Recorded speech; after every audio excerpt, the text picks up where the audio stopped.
Hey baby, what's going on? What's going on? What's going on, honey? Ooh, it's a shame and a scandal, child. It's a shame and a scandal, girl. Who these streets is on? Let's go, let's go, let's go, let's go. Check this out, y'all.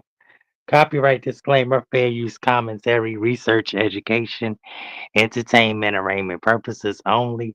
This is under copyright section law 1957, 1975, 1976 for fair use, research, education, and entertainment arraignment purposes only, Beach. Oh yeah, call is about Jay Wilson, and I had did a video about a month or two ago and told Cole about himself. But he came up here. He joined the party. Yeah, shout out to Sir King. This is dope. This is dope. So my real question is nothing forgivable? Like is what he did so bad? Like, you know what I mean? Like, what did he do that's so Trying to bad? get this man that's on fixed income off of his fixed income. No, that ain't forgivable. I don't know, man. I heard about editing. That's like his number one gripe. No, his personality is my number one gripe. Everything about all the bragging, everything about the necessity. He said he got all these damn degrees. So you went to all these universities and all this shit. Why are you coming on here picking on chickens? A lot of these kids they're high school dropouts, right? They don't give a fuck about your degrees. So and what's with all of this advice? Constantly giving everybody advice about their lives. You don't want to tell shit about your fucked up life, right? You know smarter than nobody. You know better than nobody, Jay Wilson. I believe that Jay Wilson is an idiot. That's my personal belief, right? I know plenty of people on the street that's a whole lot smarter than Jay Wilson. So I don't know why he keeps throwing up all these degrees. Oh, they jealous of the degrees. How can you go for 8 years and every one of your videos involve your degrees in your house? When you got a hood house. Anyone with a child can get a hood house, honey. So we don't know how you trick your way in there. So isn't it content though? Like, I mean, right there. No. Binary. Answer your question. This is the situation. For many of the years, nobody, I wouldn't even give a lemon this smoke because Jay Wilson has used part of his allure and attraction is being deep in the knowledge of God. So I think people find some form of affinity for that. He plays with God, he sings about God, and gives somewhat what deem as wise counsel.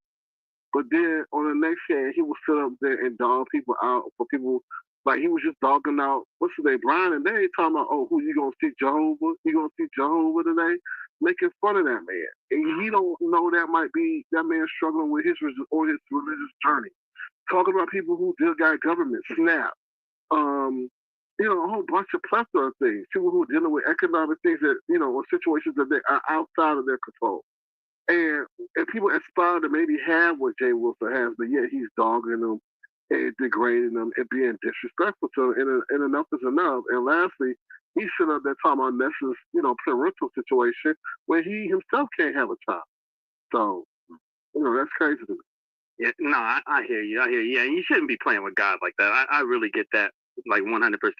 But isn't it a back and forth thing? And I'm not up here trying to cape. I'm just trying to, get an understanding. That's all. But isn't it back and forth? Because I heard them talking a lot of shit about him too.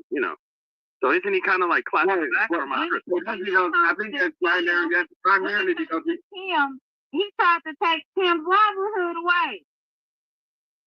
I wish the fuck he would. Girl, I get on the plane and go and kill that nigga. Oh no. But the point is, how dare you come and speak about my personal? I am 67 years old. I've never been so disrespected as I am with this punk. And so I cannot stand the idea of a square. Jay Wilson is a total square. He didn't even know how to say the B word when he came on here. Why do you say the B word? I didn't say the B word. All this old bullshit, child. Now she's trying to cuss like she one of the boys, right? He's an idiot. He's stupid, right? And I don't like squares who just disrespect me like that ain't nothing. I talk to you any way I want to talk to you. No, that's not the way I think. I wanted to beat you in your goddamn face. And I think there's a lot of lessons that boy has not learned about basic respect. I mean, all the people who he's had up on this thing tonight. I've had a beef of some sort with all of them. But I'm not chasing them around, honey, talking about where they get their money from and who's on SNAP and who's on welfare. The whole country, of at least the black people, they're all concerned about what Donald Trump is doing to other people, not Jay Wilson. Oh, Donald Trump gonna take your SNAP. Oh, Donald Trump is just he coming after these kind of public assistance. Jay Wilson gets so excited that he gonna piss on himself that somebody could lose something. Correct? If Donald Trump take your Social Security, you're gonna be on the street. All this shit that's born of his poverty. He comes from insufferable poverty, Jay Wilson. Correct? But it's not no big deal. We're black people. We all know where we come from. Right? But he wants to come on with this constant attack. And he's always attacking these people who are 30 years younger than him. Right? Why should they have a house? What single boy wants a house? It's not hear no fee if they don't want to hear no fee. Right. They put Donald Trump in office twice. Yeah, but if they don't want to hear no fee, Jay Wilson, there's no way in hell that Jay Wilson went into a seminary and graduated. If he did, he said he went, is it 2 or 3 years, something like that, and come out thinking that he was anointed to preach the word of God. There's just no way. It's just a con man. That's all he is.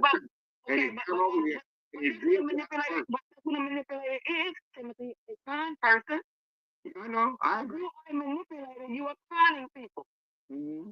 You can do it. We can people. Cannot be mad at Jay because he found weak people to con. We can sit all night long. We can do this all night. Tell them what Jay Wilson doing. But if they don't see it or hear it, we can't make them do it. You got 2 eyes and 2 ears and 1 mouth. That's why God give you 2 ears and 1 mouth. One mouth to shut up so you can hear and see more. Keep talking to Mr. West, and Mr. West was just at Jay Wilson 3 weeks ago until Jay Wilson had flushed him off of there. I've been banned from Jay Wilson for almost. I've been banned from Jay Wilson for almost 5 months.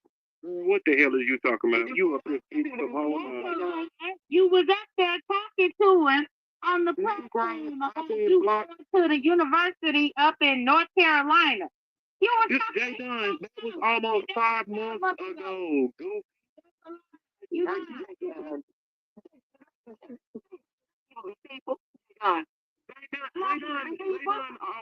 to make it about her. At the end of the day, I'm blocking Jay Wilson. It is about me. You are. You very much are. You very much are. About me. You just asked me a question. Yes, I was tagged in that too, and he knows I'm a Jay Wilson supporter.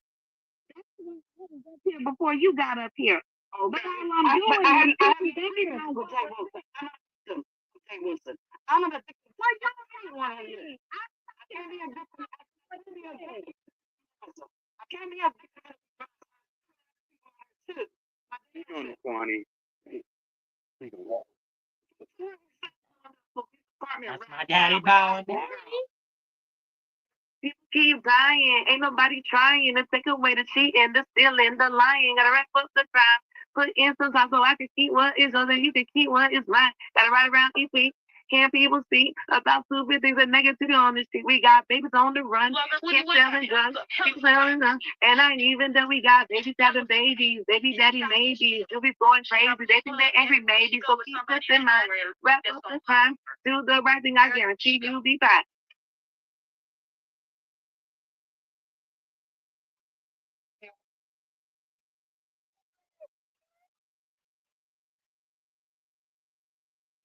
Second, yeah. No, how you doing? I like that. That was fire. And that's funny as fuck. Girl, how you doing? My beautiful girl. My beautiful tiger. It's so good to hear you. What the fuck was that? Give my point of view, and then Umar said, is telling me to shut the hell up. Shut the hell up. No, I didn't tell you to shut the hell up. We hear you, girl. We hear you all the time. We hear you. What do you feel like we don't hear you? That's crazy. Because they don't need to be interrupted. J-Dub, we already interrupted. Well, let me say this real quick. When you pulled that Nest video up, it was so funny. It was like you were reading my mind, Sir King. I was thinking the same thing. I wanted to say just the other day, I had to say this, and then I'm going to go on mute. Jay Wilson got dragged the fuck out of. Ness dragged the fuck. She took the oxygen out that motherfucker. When I tell you Ness dragged him so bad, he couldn't even talk no more. His mouth was dry. All we could smell was Mark ass on his throat. And baby, when I tell you Ness drugged him for filth, when I tell you he didn't know what to do, what to say, he was repeating himself. Ness read that motherfucker from the beginning to the end of his motherfucking life. And I wanted to say that real quick, and I digress. My God, Heidi, my God, Heidi, my God, Heidi. Are you talking about that lunch line? I want to, please let me ask this question. Heidi, you still here? Heidi, please, are you still here? Is Heidi still here? Heidi, I need to know. I'm here, Queen. I'm here. Please address why you went live and Craig. Why didn't you interrupt Heidi? Because I want to hear. I want to hear to have a conversation. Kwani was trying to have a conversation. I was done. Shut up. You pretty much. Kwani, am I lying? Kwani, am I lying? You trying to have a conversation with Jay Dunn, and she pretty much told you to shut up. Am I lying? I gotta give her a chance. Yeah, it's understandable. I was just saying. What but nobody, we were just listening. Can I please ask Heidi? Please ask Heidi a question. Heidi, please tell me. You decided to start dragging That's my same question. Oh no! When you started, the first person you started dragging was Jay Wilson. Remember that?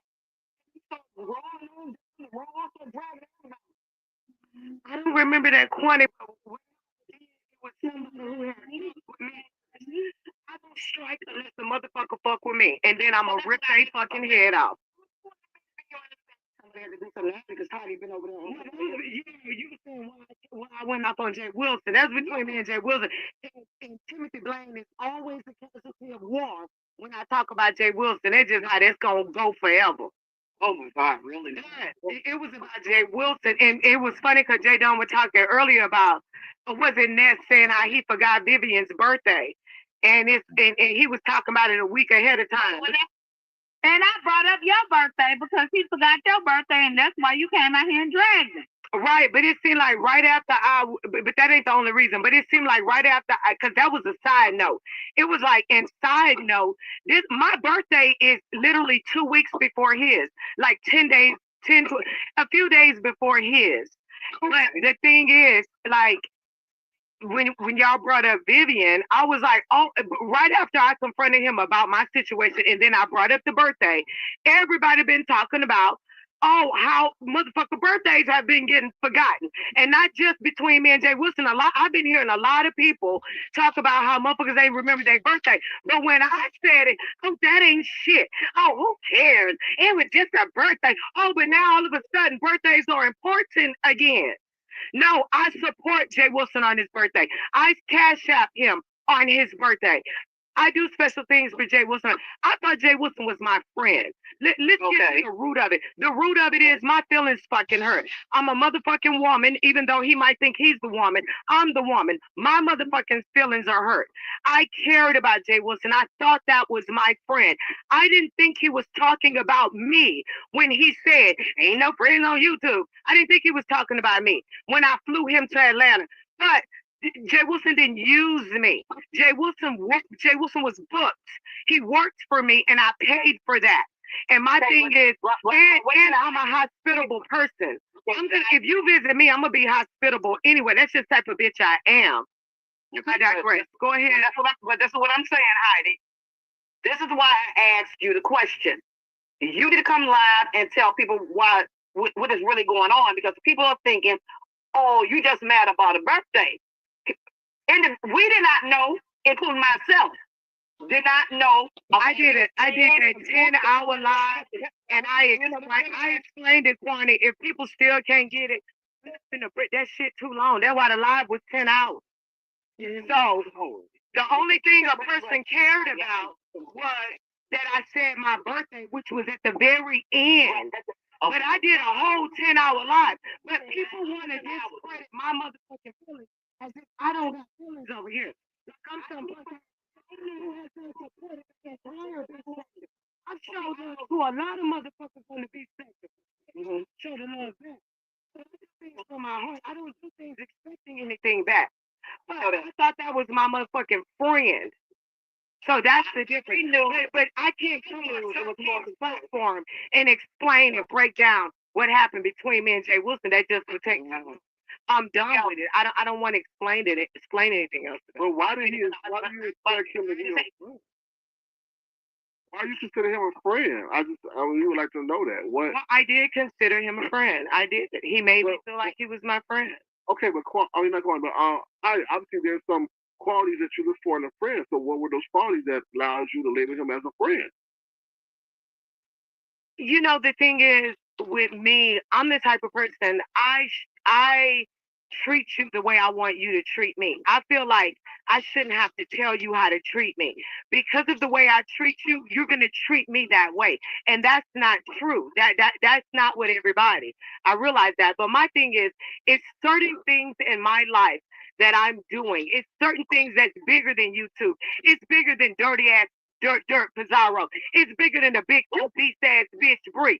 It's bigger than shit that we're doing on YouTube. It's things that are going on in real life that we're doing.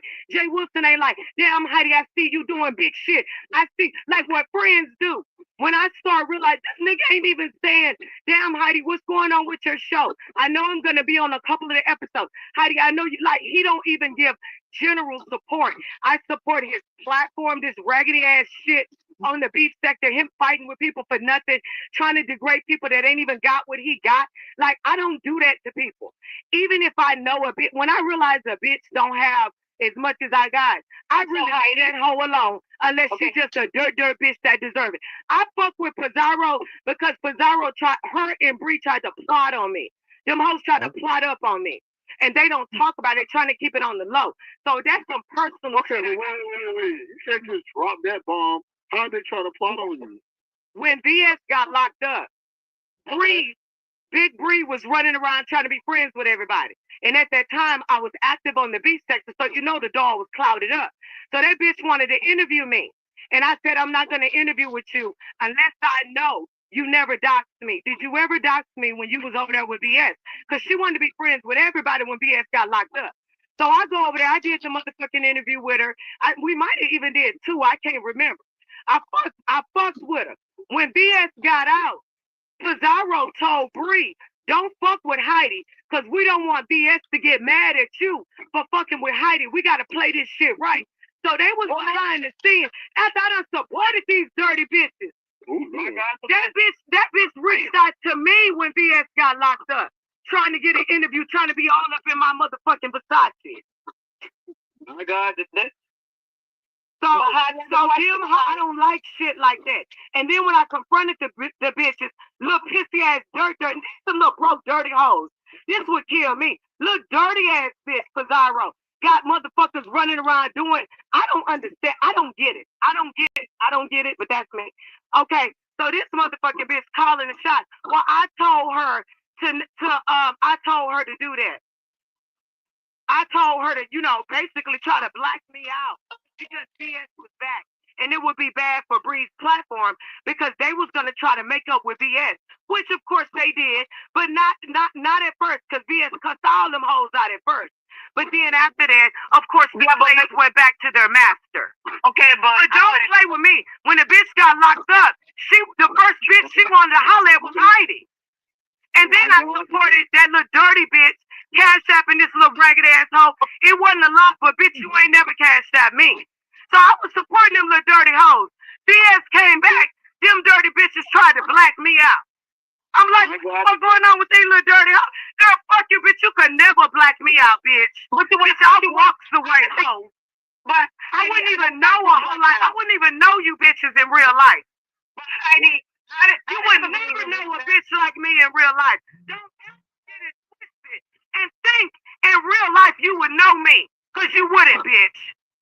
I never thought you were blocked out of the Bxing sector. I never thought that. I thought you were still on mute. Why you not interrupting me? Keep winning. You're not doing that. Somebody back. Who's this? Yeah, Sir King, my bad, man. I was getting off from doing something. I apologize. I do want to come up to say I do apologize because I didn't want my first impression on you to be bad. You know what I mean? Well, it is what it is, but Cole, you hear these women talking and they getting into it. Right. When are you gonna base it off of the actual premise? When you gonna base it off of the real premise? You told her to shut up. When did Heidi tell Connie to shut up? You didn't tell her to shut up. You told her to pretty much shut up. It is what it is.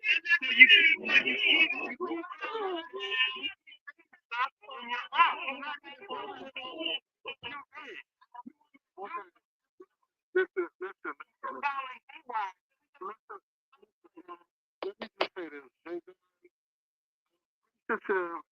Let me just say this right now. I've been seeing everybody blowing up my phone, telling me about you, J Don. I got my whole chat going crazy, going bonkers about you, J Don. And the reason why I'm a loyal ass dude, and you were the first one to hit my link, J Don, and I was appreciative of that. Very appreciative that I sat through all these comments that I'm getting on my damn phone about you. Even my loyal people, day one, telling me about you. Okay? Then the people in the chat. So I have to make an executive decision, Jay Dunn. I have to let you go. Because there's people up here who want to hear Kwani. They want to hear Heidi. Like, we haven't heard from Kwani in decades. We haven't heard from Heidi in decades. Like, you know, Heidi's dropping tea and people want to hear it. You can make me oldest dirt king. No, I'm sorry. I'm sorry, but I have to. I'm being silly. No, you're good. But Jay Dunn, you gotta understand how this works, and you're a content creator, and you know how this works. I can't allow that to happen. So I appreciate you being the first to hit the link, but you gotta understand, I have a platform to run and a show to do. Okay? I like J Dunn. I gotta be honest. I do like her. She gives what she gives, but she gives what she gives. She is who she is because she is who she is. I get it. And maybe I get it now because I've been gone. And I got to be honest about it. I do not feel the same way I felt about everybody when I was here. I'm gone now, so I feel so differently. The young lady, I want to say this. Sir King, I'm here. So let me just use, can I utilize your platform, please? Sure, no problem, Kwani. Sure, but I agree with you, Kwani. I'm not here because I'm a victim of Jay Wilson. I'm here because I felt like it was a testimony about this raggedy ass, ungrateful, unsupportive, and fake ass chaplain. I get it. I understand everybody's plight. But how do you drop the bomb and like you said you were including him in the show? What part was he gonna play in that show? Yeah, I want to know about the show. He was going to be on your show, and he doesn't even speak about that though. He don't even talk about it. His part is coming. It's coming eventually. But my thing is, he didn't even call me. My thing is, I didn't care about support on YouTube. We know that I have to step away from my platform to do shit in real life. I got real shit going on. I expected my friend to be like, "Hey Heidi, how's things going?" And what popped the whole thing off was Timothy Blaine. Timothy Blaine gave more fuck about what I was doing than Jay Wilson. So that's what Timothy Blaine started. He the one made me come back, and then I ended up getting into it with Rick reading all this kind of shit because Rick just wanted to say something. But anyways, I digress on that. But my thing is, this man ain't even saying, "Hey, Heidi, how your shit going behind the scenes? You know, I know you're doing some shit. I ain't seen you on YouTube in a long time." It's like, no, baby, you gotta come up there and put in some work for Jay Wilson. Like y'all think he be promoting our shit. Like when that girl said, "You held on to that pallet for a year." I felt the same thing in my spirit. I just never wanted to say nothing. I just felt like Jay Wilson feel like he had to use me before he promote anything about mine. Y'all might think that he be promoting and I'm getting all this money. No, I'll cash out him if he shout out my business or something. But does that mean they really buy something? No, they don't buy nothing all the time. And I've only got 3 shout outs, and The only one where they actually purchased things was with the thing I did with S. Hutchinson. S. Hutchinson came up there and off the cuff, S. Hutchinson, and we was on Jay Wilson's platform, and then she was like, "Man, y'all, let's buy some palettes from Heidi," and I did like 75% off. That wasn't even his idea. Y'all giving this man too much credit. I don't make money off Jay Wilson. Jay Wilson makes more money off me. We could check the cash app and see who gets the most money off of each other. Jay Wilson barely give me $9.99 in the super chat. Jay Wilson didn't even support my biggest when I was doing baddies, when I was really, really, really doing baddies, getting 100,000, 70,000. Jay Wilson didn't come over there and say nothing. He didn't even congratulate me. But he always got something to say to these dirty bitches that really ain't doing nothing in life. That's all I'm saying, bitch. Like, I don't have time for a person like that. But then you try to act like in real life, you're this person that's really about people doing shit in real life, really putting boots to the ground, but he's not. He's jealous. I believe that Jay Wilson is jealous of me. He has a jealous streak about me. And it's because he's like, in my opinion, he was straight. I don't think he would have that jealousy side. No, because he like dick like me. He has this big side to him. So he competes. Just like I told Jay Wilson. You keep going on your fucking StreamYard without the vertical line. If you're gonna do vertical, don't do it on the StreamYard. Just do it regular. You'll make more money. Well, because I told him to do it, he don't want to do it because he don't want nobody to say they told him to do it. He was trying to do vertical and don't even know how to do it. He do it through the damn StreamYard. Threatening with that. You get the numbers on the vertical line, but doing it straight through the phone. You can't do it through StreamYard. He can do it. He wants to know what nobody take credit for nothing. Listen, I was just telling you, slow ass. You're slow. I was just telling your own ass. That's all. I digress. Go ahead, 20. I'm not going to interrupt you anymore. Okay, but Heidi, I have a question for this one. Dealing with you and Jay Wilson. Do you think that Jay Wilson promotes other people because they're giving him money behind the table? Or be under the table or whatever they call it, child. Stomp down, that's the motherfucking lie. Before you say that, bitch, you gonna have to prove it. Bitch, you gonna have to buy my products, bitch. Then you gonna have to come on here, go live, and prove that, hoe. Bitch, I got top of the line motherfucking products, bitch. I put my motherfucking bank on it, hoe. I don't play games. Stomp down, you Jeffrey Dahmer looking bitch. Don't play with me, you ass motherfucker. I don't play my bad products. You bitch. Where your motherfucking brand at, hoe? Regular ass bitch. While you walking up on Tracy's footstep. Bitch, I wish you would pull up at my door. I'll blow your motherfucker. Throw it back, hoe. I'm not the bitch to play with. My products are top of the line. You can put them next to Kylie Jenner and any of them hoes. My shit top of the line, bitch. Don't play with me. We spent thousands, bitch. We spent thousands on that hoe. I ain't never had a motherfucking on my shit. You don't gotta buy my motherfucking hot water heater, bitch. Oh, right now, I would love for somebody to like that. They can dig up his ass for you.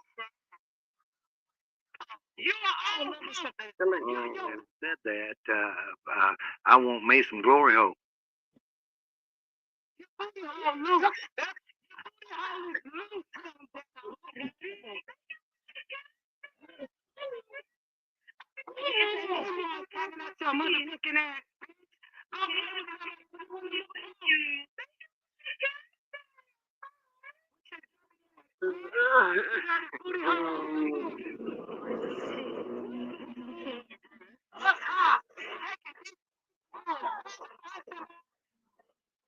Jeffrey Dahmer looking what? Oh, Dick looking. How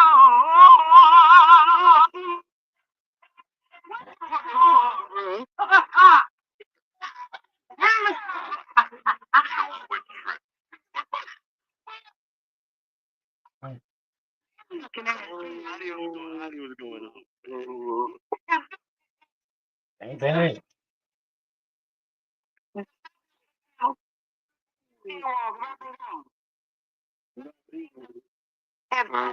Moved away.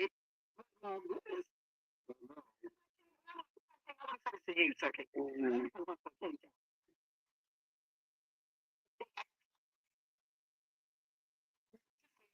First video before this one. And you said that some of us did state that it wasn't Jay Wilson's fault what happened with Tommy and Castro. But I want to say the reason why I said it that.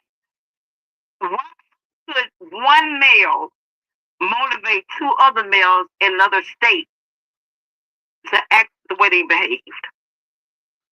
Because he paying them?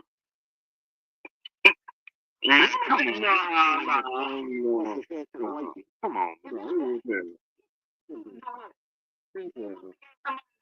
So somebody was. I don't think he's saying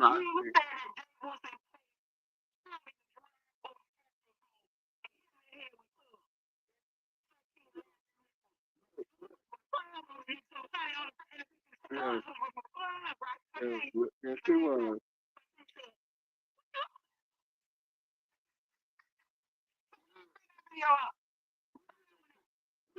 We heard that slickly crack. Still got my phone up today.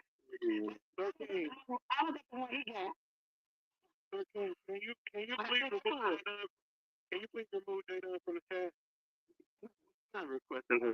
No, I can't. I'm not gonna do that. I express my appreciation for Jada hitting the link, but due to the audience and the back end conversation that I'm getting, I just couldn't allow that to continue. Yeah, she threatened to strike you. You ain't see the back chat where she said.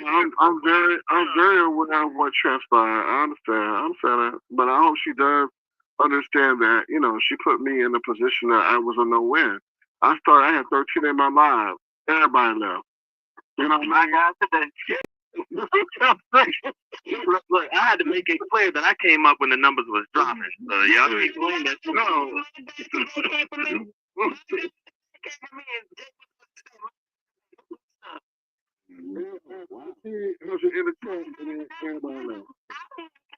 Right, the people know people.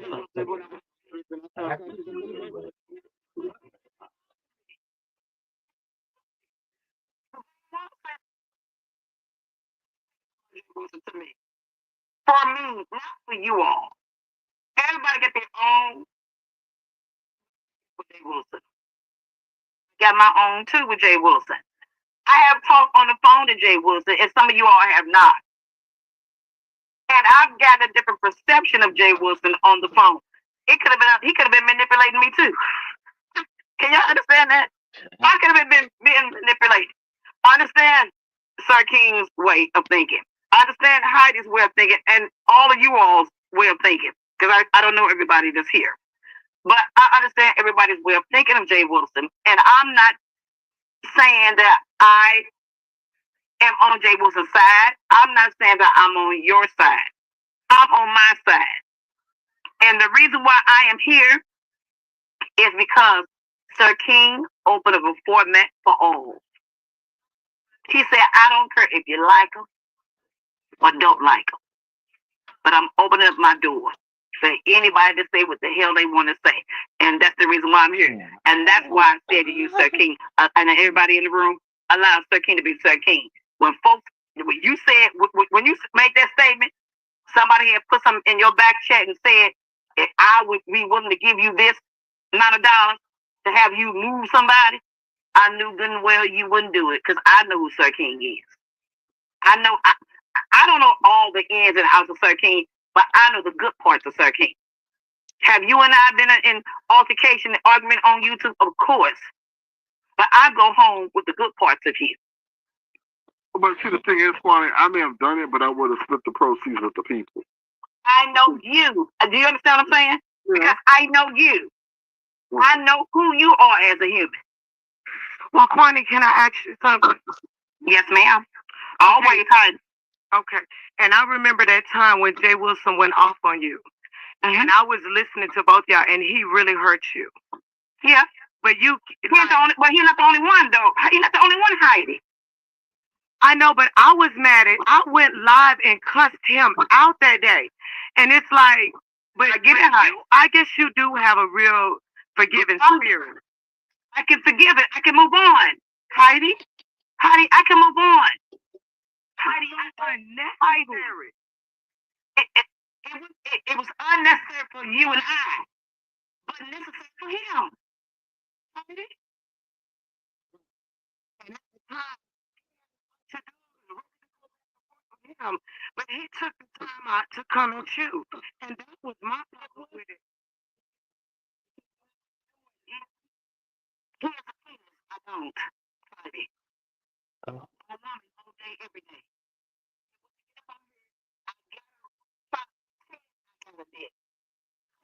Oh. Look at his history. Jay Wilson has zoomed in on people who are emotionally broken, and that comes from his skill. Okay. What can we do about this, Urban? Talk about it. What we're doing right now. Let me finish. So if you look at his Child, it's a shame and a scandal, bitch. Everybody fighting on this motherfucker. Happy holidays, bitch. history, right? Look at how he used Rico to bring views. Whenever he was low on views, Rico was always low hanging fruit, an easy topic. You like to go after people like ZT. You like to go after people that you know, even without any kind of professional training like he has, people that you know are broken, right? Like you could tell that this Tommy and Castro situation, these are two broken individuals that need mentorship and guidance, not exploitation. And so we got Rico, we got ZT, we got Honest Row. Who else we got that he would pick on? Brian. Brian. Right. So if you look at it, there's a pattern here of exploiting people that are broken. Right. People that we also have to understand why is the bodies, why is the spirit drawn to that? That spirit is drawn to that. That belongs to the energy that's out there being pastoral, being a mentor. They don't see what they're doing is wrong, especially if it's a pastor. They're sitting on you encouraging the shit you do. Listen to what you're saying, Kwani. Is this the boss of the building? Oh yeah, I'm on here for a quick second. Okay. Sir, I don't know who you are, but when you mixing people, I'm a follow up and a bully on it. I have not a Flunky, I am not a Rico, or a Castro or a Tommy, so please refer to them and not me. Okay. I agree with you. I agree with you. What he's trying to do is he thinks of you in that he thinks of you in that way. He thinks of you in that way, but that's not a representation of who you are. I don't know what That's not a representation of who you are, ZT. I know you're a nurse. I know that you're an educated man.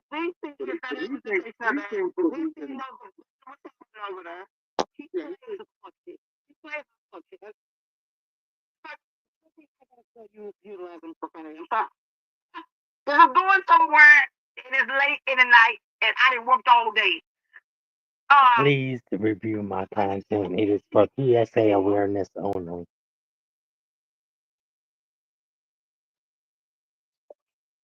Reinstating it would definitely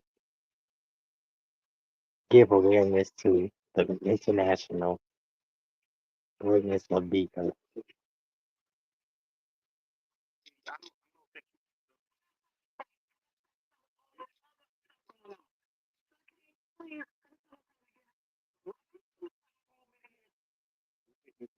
Meeting is a meeting that's basically bringing people together to talk about the real shit that's going on. You know how many panels in the BTEC that just be talking straight bullshit?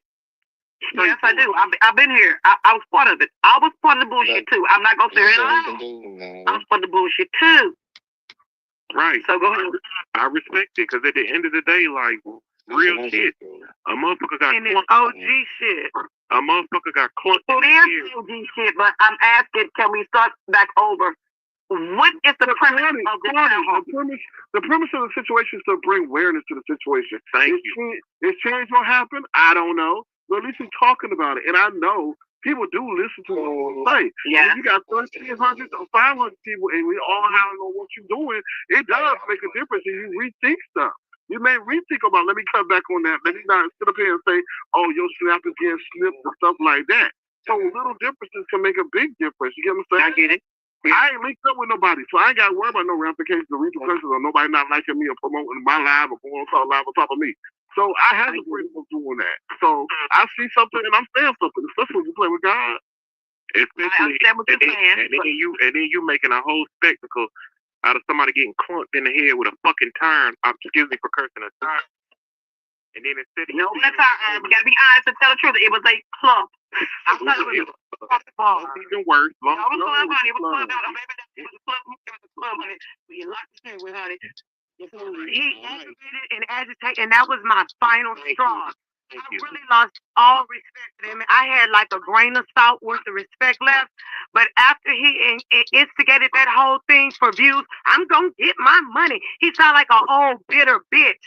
I'm going to get my money. I'm going to get my money. Instead of him leading these people, the Bible say to lead. Lead the youth. He was supposed to say, you guys, calm down. Y'all can do better. It was moments where those guys would make up. But Jay Wilson be, oh, y'all back together. Then they would break up. Then they would make up. And they would break up. And every time they would try to come back together, Jay Wilson would go in until they break up again. Y'all just see what Castro did. Jay Wilson broke that man's spirit.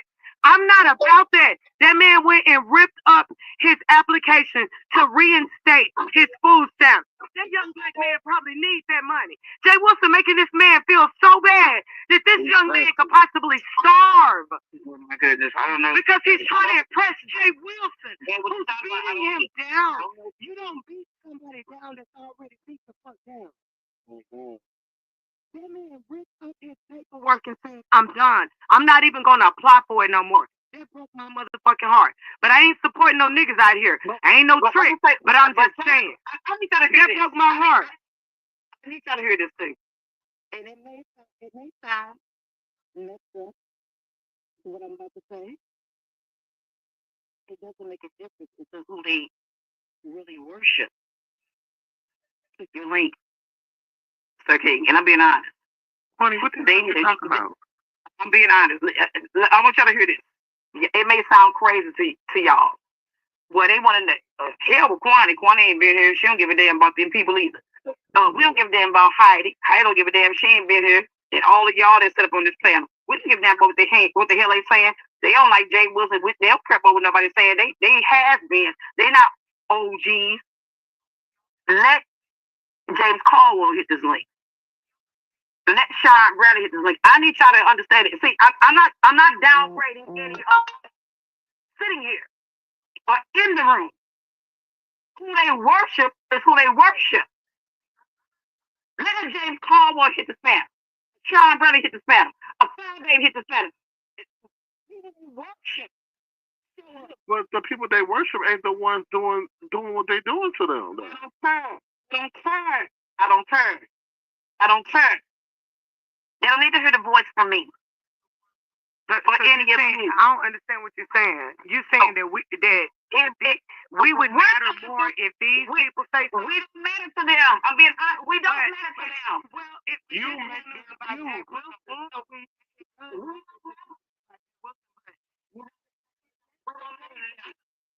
I don't agree with that.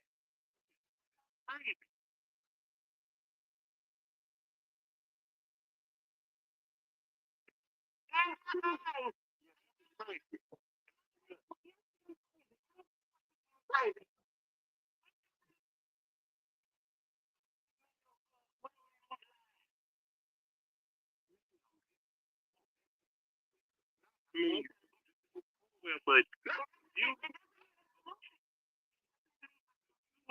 you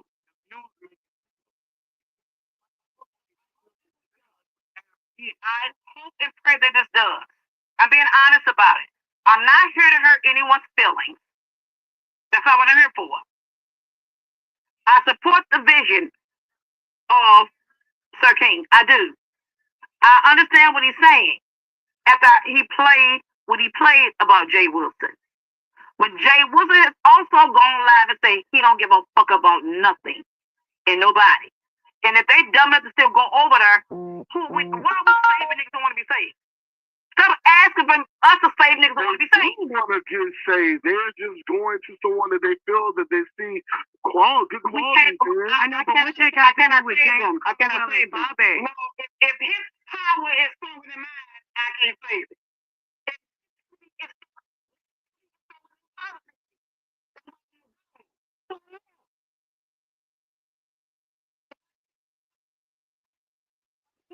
That's not true.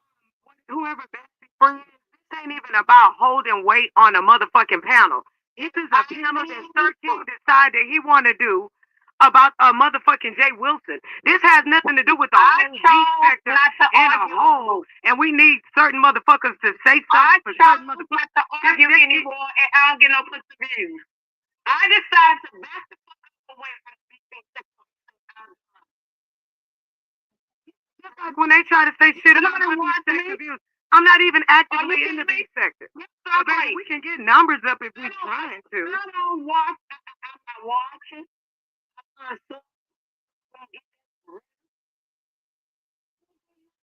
Dragging people. Well, they and I still get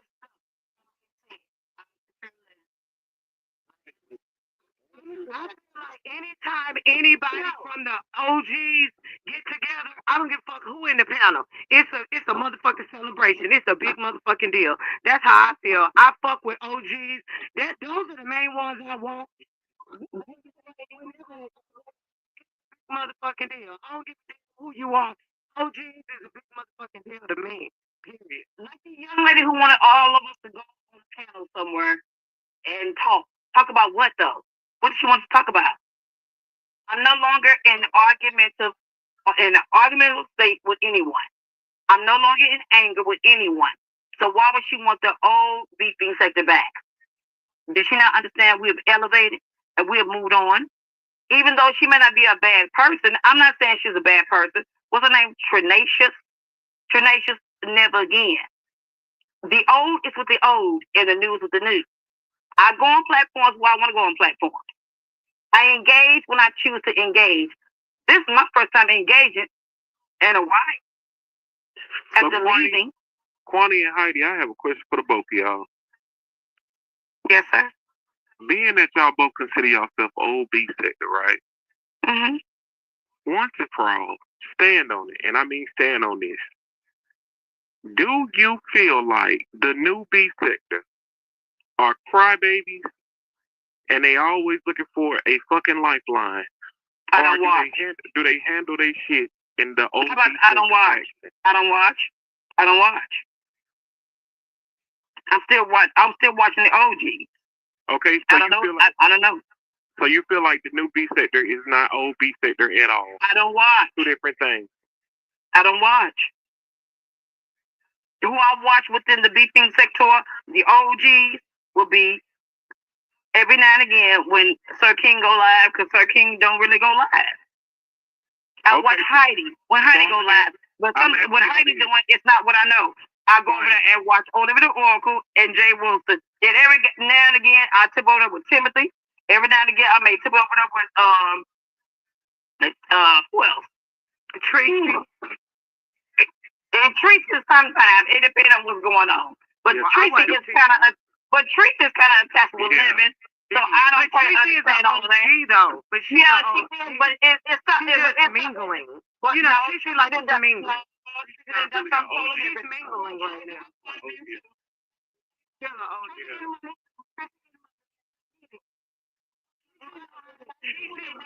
Tracy is reinventing herself. She knows how to. She's reinventing herself. She stays relevant. Tracy stays relevant. Tracy is a big. Tracy is a big. She stays relevant. I might go different places. I'm a mass appeal person. I love to mingle with different people. So she is in the beach you and I watch. I can lose my relevance.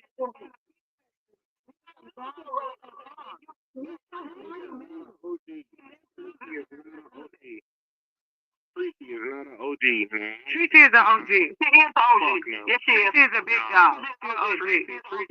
Tracy don't even carry herself like the OGs of the people.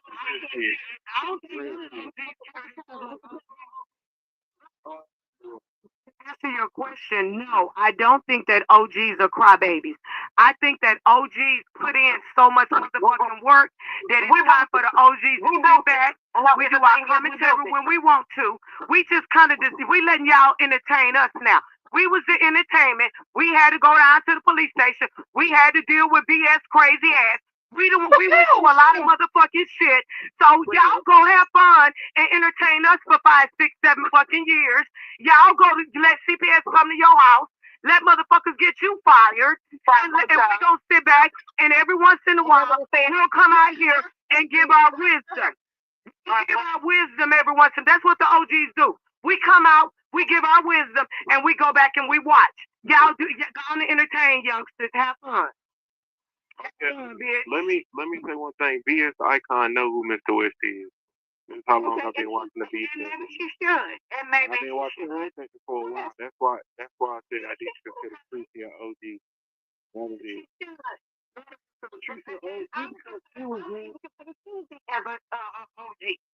She was in Jay Wilson house. It wouldn't be no beef without Susie. Like, ain't nobody gonna take that from her.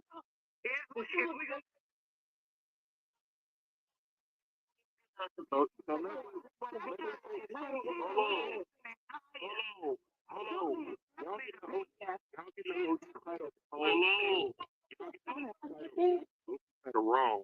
When you say OG means you can stand on your own. You don't. Like a Godfather clock.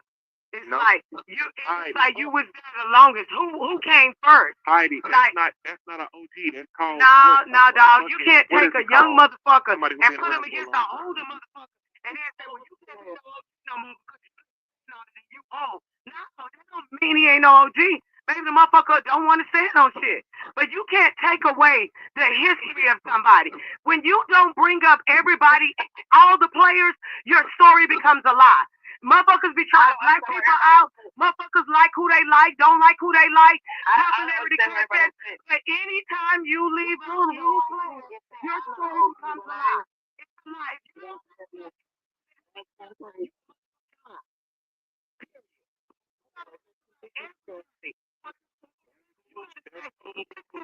My opinion, this is coming from my point of view. You can't say that your shit is factual because you're not bringing up all the players.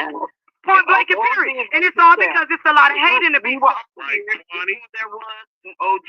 We were all here before all this mayhem happened. There was no title to it.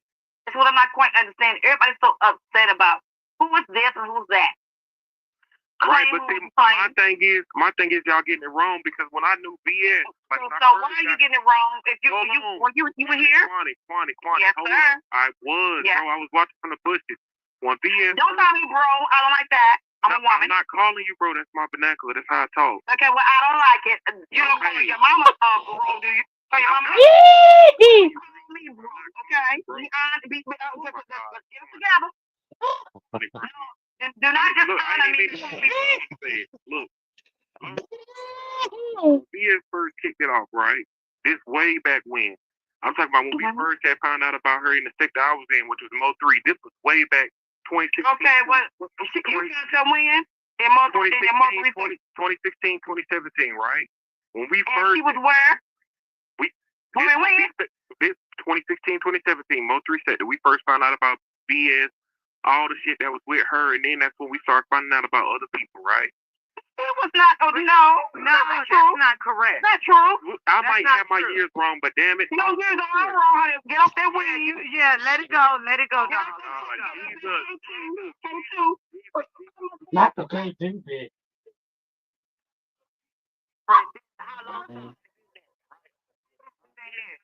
Damn.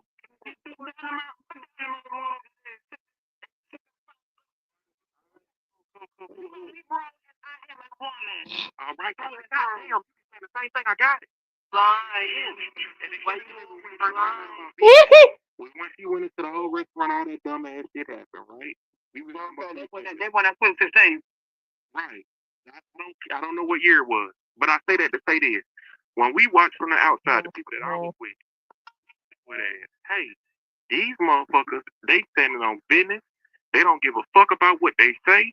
They don't give a fuck about doxing, none of that type shit. To us, it was some shit like, hey, they on some real sector shit, right? You know, to see it from then to now, it is not the same. Now we're not here anymore. So what's your problem? Man, what's your business? Juana, you don't listen.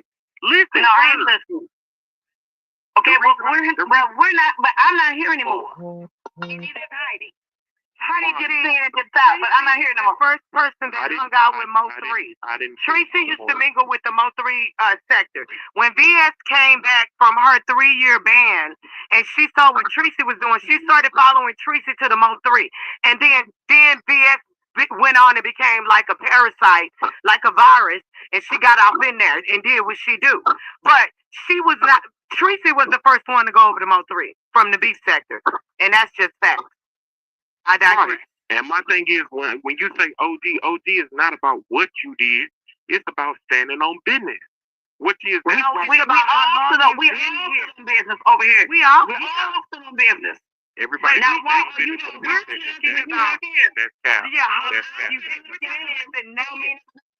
we're talking about the natives of the beef sector. The natives, okay. Wait, this gentleman. Right. Being nice. You right. What about that?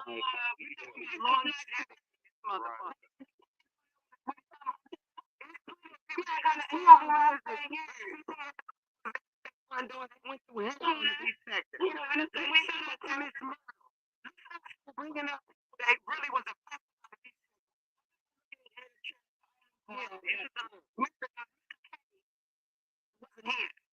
So why is he talking? Do not talk about us if you were not here. Honey, bro. You were not participating. What the fuck I spoke on? What I saw. Why you cursing me? And I'm not utilizing any. You be going a million miles a minute. I'm not utilizing any of that purpose to you. I'm treated like the king, and you gonna treat me like I'm a pauper? Wait a minute, wouldn't that? Because you know, if you've been here long enough, you would know I can drag you from. What the hell are you talking about? Do not utilize bad language towards me. Oh, you be talking crazy as hell. I'm sorry, but damn. I'm not talking to you with bad language. So back up, honey child. Back up now. To be honest, I'm confused as hell. That's why I be cussing. Like, I don't. How are you confused about me? Oh, I'm not saying anything derogatory about you because I don't know who you are. Right, I don't even know what the hell is going on. That's why I said I explained what I was saying through VS. Okay, well, I don't agree. And I don't agree. All right, well, thank you, Kwani. What the fuck? Okay, and thank you, whoever you are.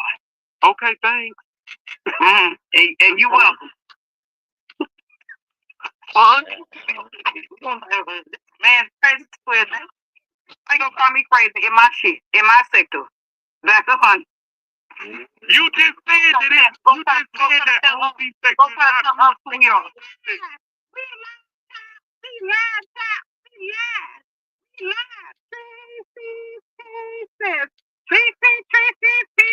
We lied, child. They mad, child. Why they mad? Let's go. Go ahead, Heidi. Yeah, I just wanted to briefly say, and finding out in someone's live, hearing Dory say that the bloody rare T-bitch was wanting to kill me, and she was going to come to Atlanta and do a whole setup. The only thing that was going to happen to that bitch is she was going to be missing from her kids. She wasn't going to see her kids anymore. She was either going to be shot 2 bullets in the back of her motherfucking head, close range, or the bitch was going to be in prison. One or the other, because ain't no hoe finna kill Heidi. But I got to hear these hoes telling me later that this bitch had planned on coming to town and hurting me. So when was y'all gonna tell me? So y'all tell me because y'all ain't friends no more. Fuck y'all, don't tell me shit. Like I said, I'm cordial. People can talk to who the fuck they want to, but I don't need Dory, raggedy line ass. I don't need Mona, the bloody bitch. I don't need nobody telling me what a hoe had planned for me, and you didn't tell. And hey, can that nigga Chucky come back up here? Or no? Live. Chucky finna go live and think he finna address me and drag. But your back on you, nigga. Me and him in the same city. Oh, and can I say respect the Cookie Monster? Nigga so goddamn ugly. Ugh. What they I got your back on Chucky. I got your back on Chucky. Me and him in the same city. And if you want to follow somebody, I give him my address and I'll go live for you. I'm very like that. I'm very like that. If you bitches want to do no shit like that, see, that's what I told y'all a long time ago. See, Kim and know all them people, all them black sector people, and I'm open minded. I don't mind getting to know new people, but it's certain nasty people like that want to just be. Chucky is one of the people I've always said it was something perverted. His voice, something nasty, and you know, him and grown folks and all of nastiness. It was creepy. It was creepy as fuck. And unfortunately, I'm gonna have to throw China White in this mix. I like China White, man. Dang, I liked it, but this is took up the butter on a stick. Shitty asshole motherfuckers. See, V-sector, y'all got nasty bitches over there. Y'all got bitches that got dookie under their fucking fingernails, bitch. Oh. Okay? Y'all got bitches over there that wear wigs for 10 motherfucking years, bitch. We ain't cool. We ain't cool.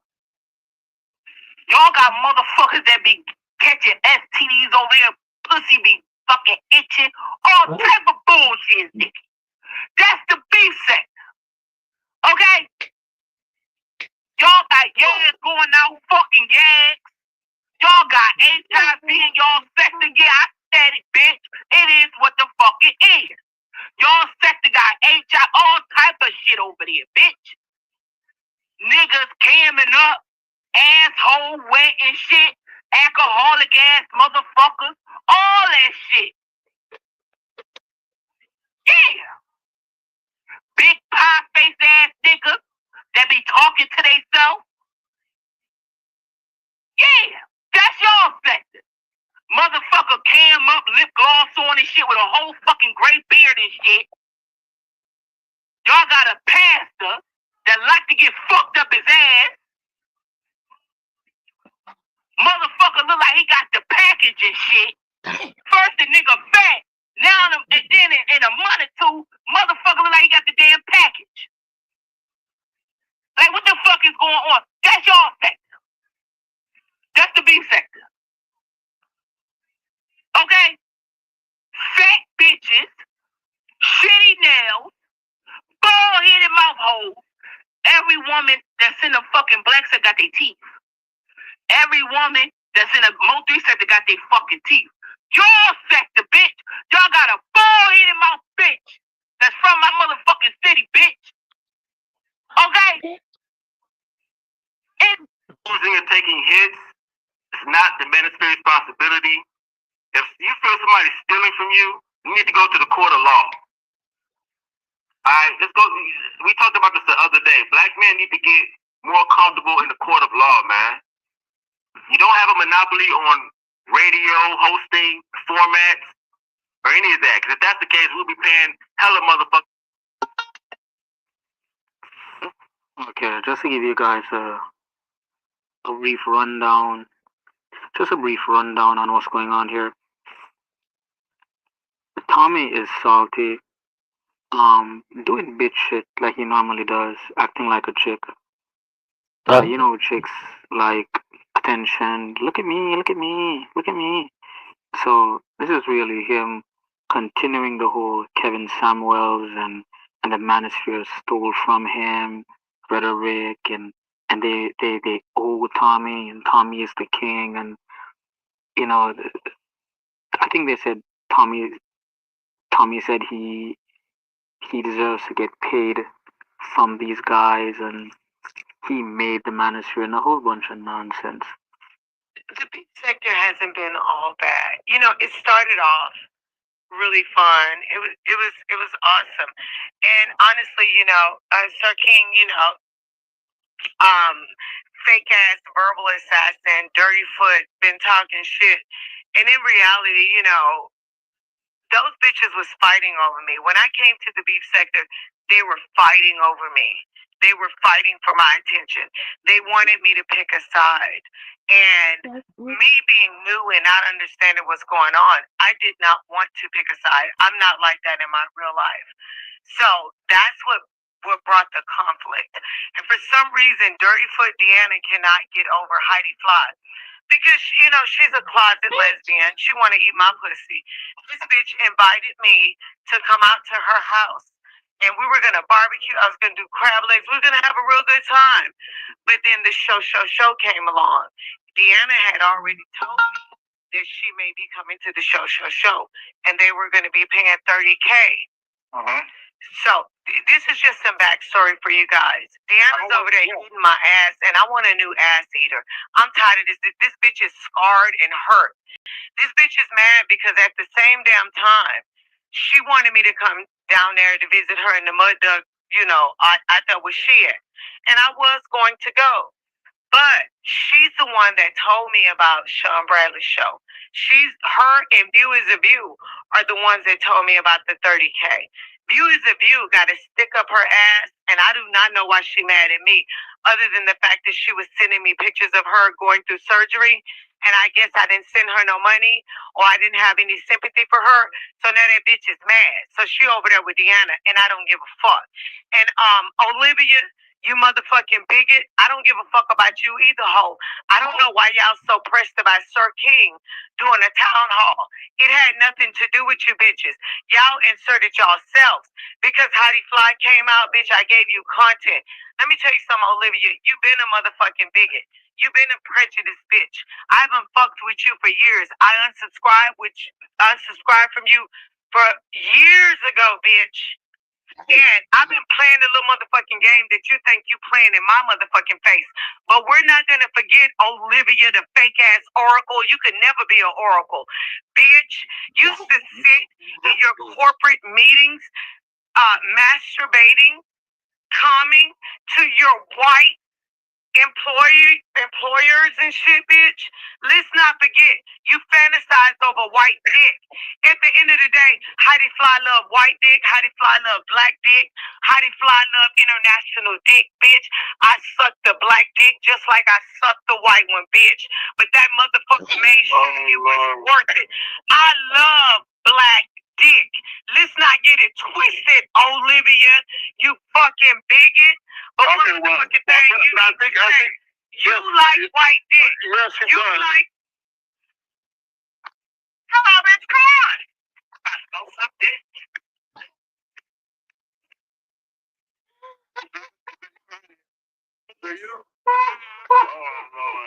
See, these hoes got it twisted because at the end of the motherfucking day, I ain't never told a hoe I don't love black dick. I ain't never told a bitch I don't love a black man. You can look at my daughter from the bottom of her motherfucking feet to the top of her motherfucking head. I love a black man, bitch. It just so happens that right now Heidi is with a white one, bitch. European Italian. European Italian, Irish, German. Bitch, and I am not ashamed of this white dick that goes up inside of me and takes care of me, bitch. But the problem is, Olivia the Oracle wants a white dick, but they don't want you, you raggedy ass bitch. I don't fuck with you. Fuck you, bitch. Don't play with me, Olivia, because bitch, I got a lot that's coming up for you. But I'ma leave that motherfucking shit alone. Don't ever think that my black men are not relevant around me, bitch. You better look at my nephews, my motherfucking nieces, my whole motherfucking family is dark-skinned blacks, bitch. Don't play with me, ho. My husband got lucky to get a bitch like me. That motherfucker fought for me. That motherfucker chased me, bitch. Don't play with me. I've had plenty of sugar daddies and white motherfuckers that done broke the doll off that I didn't give a fuck about. This motherfucker worked. Bitch didn't even have a proper attire to wear. Candy came back and reported the whole thing. I got the video. That bitch just on private. So my thing is, the bitch came over here to pretend like she was fucking with me, like Pizarro and Brianna did. Them hoes ran to me. I never ran to them. They came to me trying to fuck with me because they scared of VS, and VS was out the way. But when this hoe got to court, she said VS looked so pathetic that she started having empathy and sympathy for her. And I said, bitch, but you doing it on my dime. So fuck you. And that's when I stopped fucking with her on location. She was at the courtroom and I said, fuck her. Because when she saw VS, she started feeling sorry for the bitch. And maybe she did. But I don't feel sorry for a hoe that tried to do what VS tried to do to me. Fuck that bitch and everything she stand on. So that's how that went. And Candy ended up on your platform doing a motherfucking interview lying. I got all my receipts, every picture of her kids, all LaTanya, all that shit. But a lot of these bitches I let slide because they don't make or break me. The beef sector, the bitches on the beef sector ain't shit. These bitches can't stand next to me. And when I first came on the beef sector, they fought over me. Deanna, DS, all of them. They was all fighting over me. And I just wanted to be cool with everybody. But they wanted me to pick a side. I didn't even understand what the fuck was going on to pick a side. But one thing I was going to do is not let them up. Joining me now is a young man who dropped out of Harvard and developed the Dub Act. Mona, I don't know y'all. I don't got nothing to do with that. I like Mona. She got mad because I wouldn't stop fucking with Mona. Deanna mad because I went to the show. She the one told me to go to the show. She mad because Sean Bradley and Ty don't fuck with her. I got the recording. Deanna mad because she wanted to eat my asshole out in real life. And I just show up to her motherfucking trailer park. So she's mad. She needs to get over it. Everybody else done got the fuck over it. Deanna can't seem to get over it. You can't really say Deanna wanted to do that unless Deanna says she wanted to do that. Deanna wanted to eat my ass. Deanna wanted to eat my ass with honey on it. So I'm gonna review a video this guy did. Bitch. I've never heard of him before. These streets are vicious, bitch. Okay. I was actually looking for, forget the name of that video. Sorry, not. No, let me talk. No. Let me talk. Bro, this bitch is not a chaos.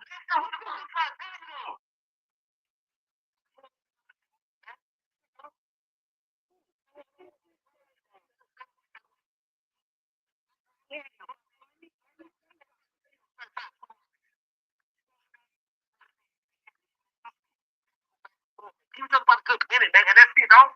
Don't all that holler and scream. Do not do that, man. I don't understand what the fuck y'all saying. Okay, so listen. Right there. Okay, listen. So why is Jessica actually saying that I started stuff when Game Changer knew about that same allegation last year? So how the fuck did I start anything between Game Changer? You keep saying that, taking up for a grown ass fucking man when Game Changer can talk for his fucking self. The only reason why I didn't say nothing on DJ Cuda, because I didn't want to make Game Changer look bad. But I'm tired of holding his fucking shit when he don't want to fucking come out. He got everybody in the ministry taking his back, but he can't never he can't never get on the panel and say, I didn't do it or I did it. So shit's running around like it's everybody's fault. When no, nigga, it's your fault because you should have been said something. Because I told you this shit last year. I just never said nothing because I didn't want to throw you under the fucking bus. But this bitch ain't gonna keep coming at me like it's my fault. That Game Changer didn't know about. Yeah, that nigga knew about that shit last year, huh?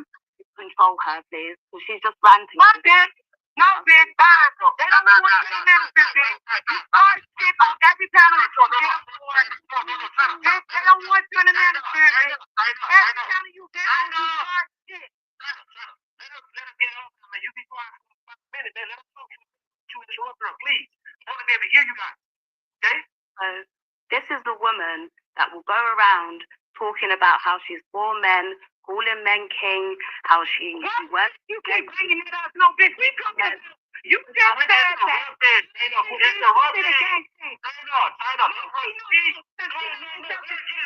You refuse to shit to get out. If I need to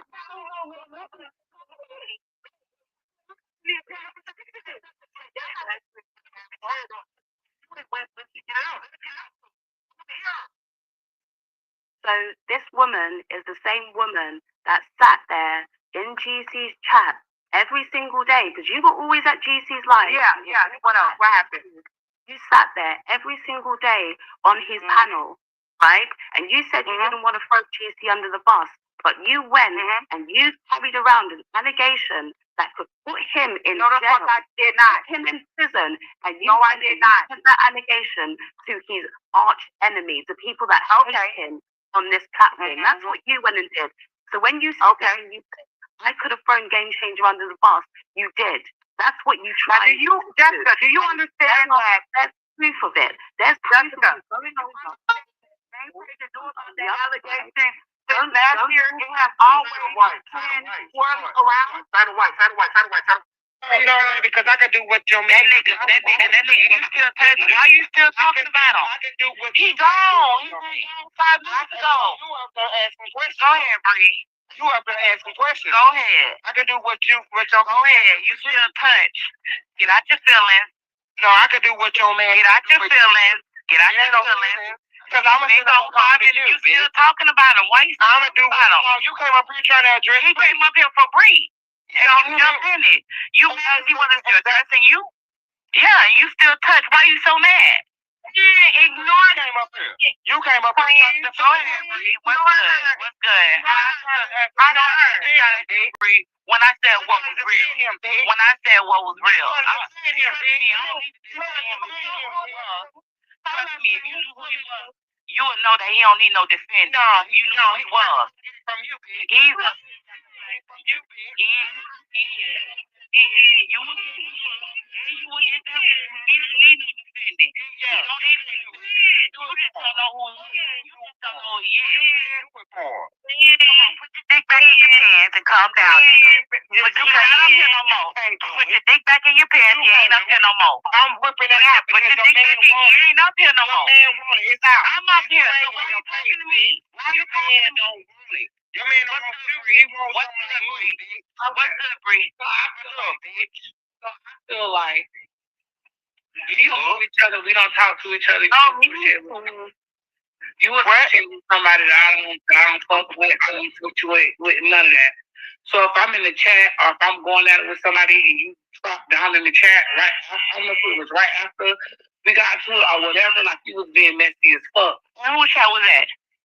I forgot how long ago it was. Whatever it was, I knew you was being messy as fuck and you was being shady, and I don't know why you was even associated. No, I clearly remember who chat it was. It was yes chat. It was in your chat, and she was asking you to get your friend. All I said was, you get your friend, and then out of 1,400 people, you see my comment, and then you come at me when the whole chat was dragging you. Yeah, because you don't need to drag me. You don't need to. So how did I drag you by saying get your friend? That's a drag. Yeah, because you was being messy. Be logical. You emotional. You just mad because Timmy pull your ass out the frame. You just.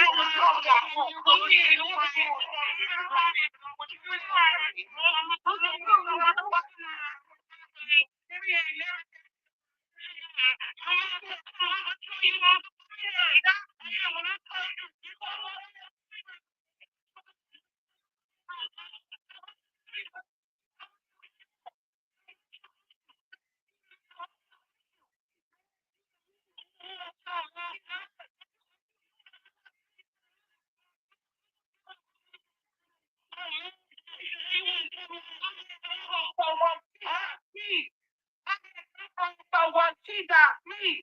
I ain't never had a dog first.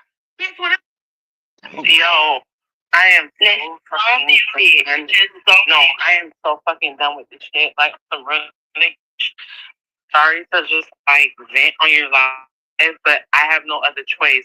So the niggas just ran my fucking friend, my white girlfriend out of here, and bitch, I am ready to. I'm outside and I'm about to go in the house, and I swear to God, Pizarro, I need this shit recorded. Because once I go in this motherfucking house, if this nigga try to turn up on me, the way I'm feeling right now, bitch, I'm gonna turn up on this pussy ass because my friend just fucking left. Because he cannot control himself. So hold on, let me put the camera back on. Hold on. Okay. So up his house. And we, I swear to God, if he wants to say,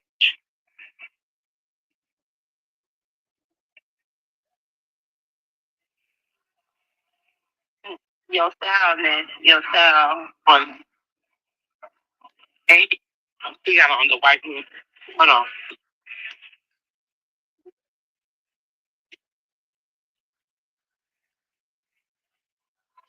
Who am I supposed to what? I'm not filming. I'm doing what I've been doing. If she's talking, she wasn't even bothering you though. Yes. She wasn't bothering you. Yes. Like, who does that? This is not a 12-year-old game. Look, I'll come to talk, yeah? If she can't understand that, bitch, get out of here. She wasn't talking to you at all. She was here for me, though.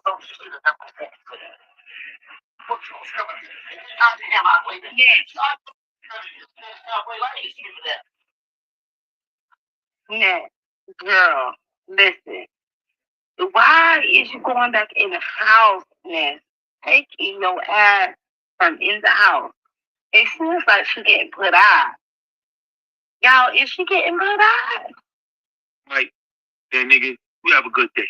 Now let me address you, Rob. Now what the fuck you said, nigga? Huh? What the fuck you said, nigga? You said, yo, Rob, you came up here and said, nigga, you was 16 and 19, motherfucker. Don't come up here. You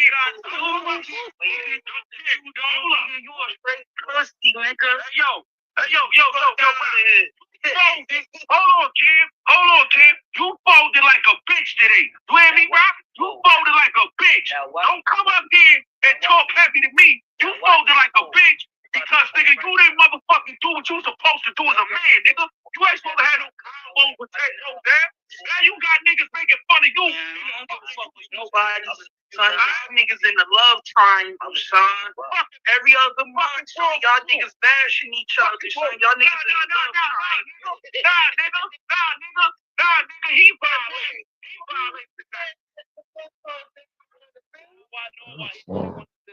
Now I know. I get it now.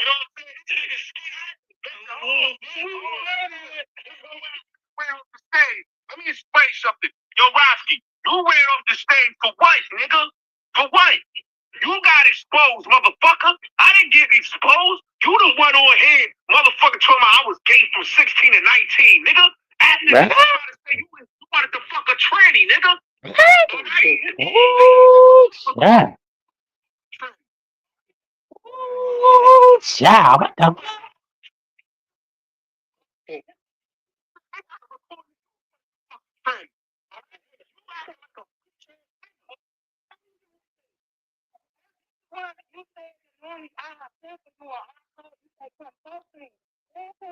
My panel.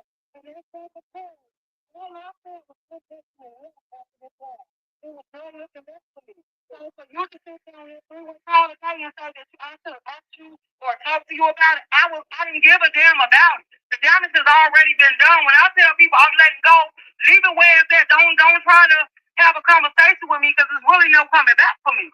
I was out and I said, what I said on that call was, if you wanted to send for me, you should have started a line instead of sit on the line and say that me and Shank do cocaine. That's what I said. Send for you. I don't owe you. You know you ain't never met him, Rose Shaker, to even lie and say that.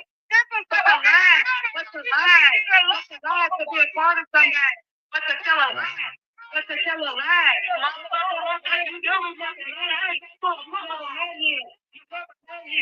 You've never met him. You never met him. What they said about it, just like she said what she said you said about me, I said what they said about him. I don't give a damn about none of that. That is not my issue or my problem. Whatever y'all got going on, best thing to do is not to speak up on Room Shake, because once Room Shake will fly back It's fair game. I don't give a damn. Well, because of one of your lies, I fuck up one of your lies.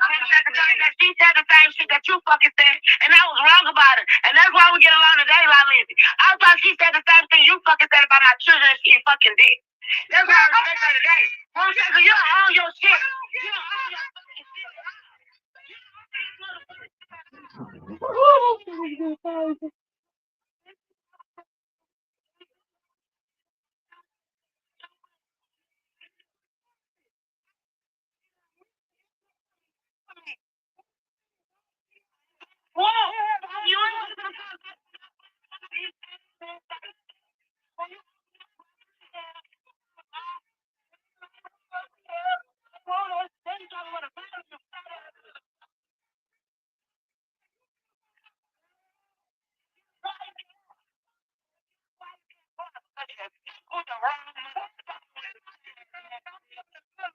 I'm not doing with that. I do what I want to do. I want to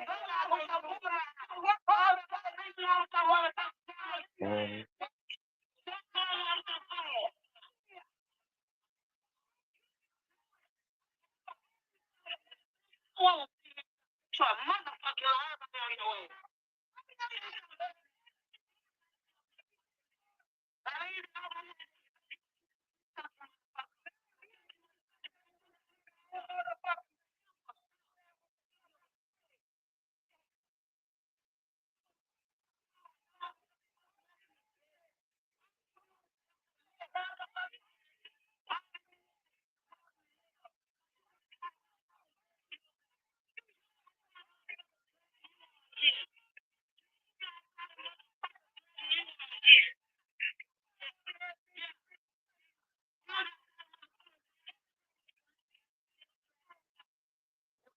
Why do I keep her in the moderator? I said because I don't have no reason to ask why Lady Law is a moderator. You said this. If anything, then I would have asked why is Lady Law a moderator. Lady Law, didn't she say this on our channel? I know you was in there. Didn't she say why I kept you as a moderator? Lady Law, if wait. No, let Lady Law respond. If Lady Law, this thing I would have asked about that. I heard that it was questioned as to why you kept me as a moderator was because I helped you with the Jazzy situation. And I will always be grateful for that. So don't backpedal and push it pop down, girl. Because you said it out of your mouth. You're talking about me. Get up. See if you are lying about me, I'm right here, see. What else are you lying about? This guy lying about shit. That's why you still got these stuff in my head. Bitch, you could yell at me today long. Lady Law.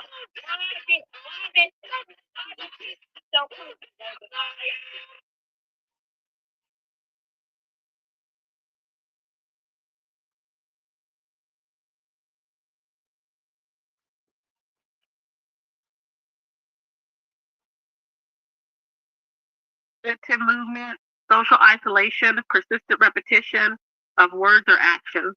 Oh, child, that's it. I guess that pretty much covers it. Wow. That's it. That's the whole time. See that? I hit the nail on the head. Uh-oh. Come. Can you hit me? Because I don't know if I can be heard.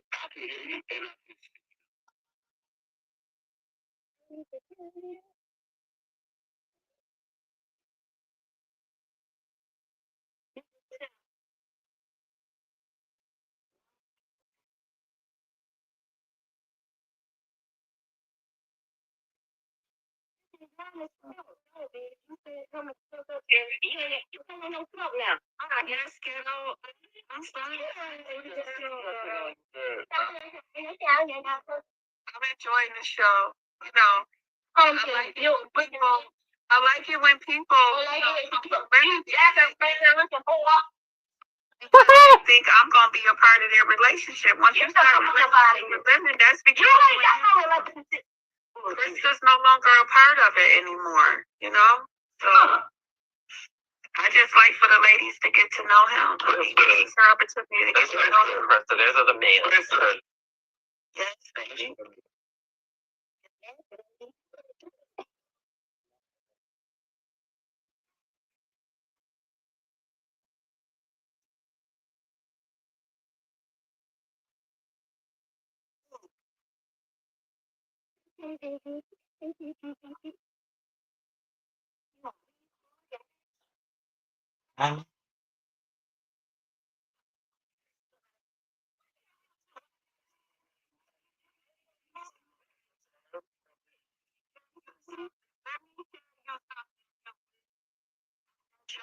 the morning, okay? You better.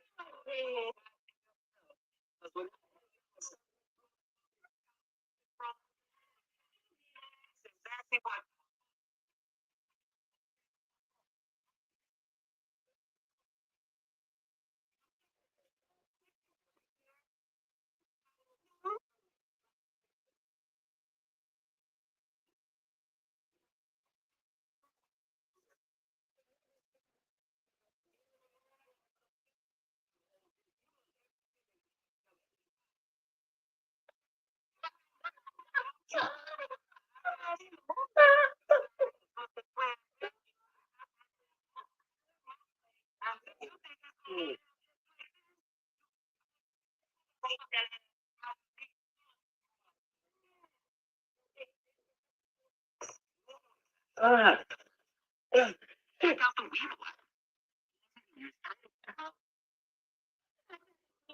Listen here in Florida, Oh, yeah. Not Florida Evans. Guess it's two Floridas walking around this motherfucker.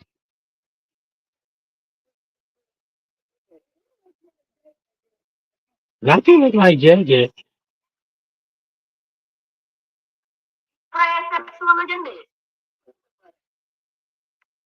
Dang.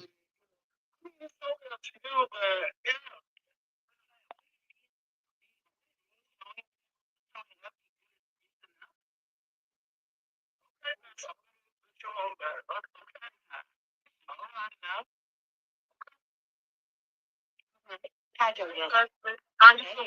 I'm good. Happy Tuesday. Happy Tuesday.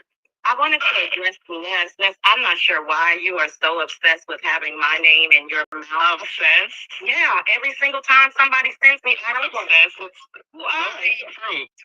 Well, I think it's actually you were looking improved for me. Okay. Well, then why do you think I use you for gray area, you know? If I feel like talking shit, I will talk shit about you. And what about it? Let me tell you this. What I was really hoping is that you would show up in Vegas. And are you not coming? You're breaking up, hon. Sorry, I can't hear you. No, I'm not breaking up. Are you? No, I'm not. Why would I go with all of you old people and a cockeyed sissy? I don't want to go on a trip with a bunch of losers that are trying to prove something. Don't say that I don't want to. No, I'm not coming. Don't say that I don't want to see you. Say that you don't have the money to go and that you're scared. Okay? Let's. No, I wouldn't spend. No. No, you don't have the money. You don't have money. If you want to come here, okay.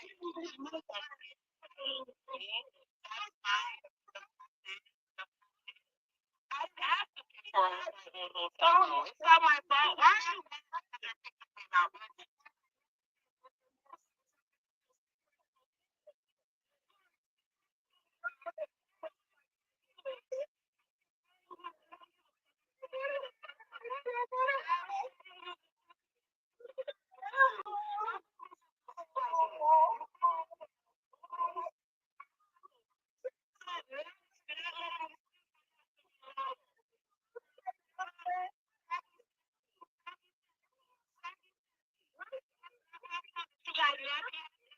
Oh, It's not my fault that you gotta go on a trip with a bunch of young niggas to prove something to yourself. You're mad, and I don't give a fuck about it. You go by. Everybody's supposed to say,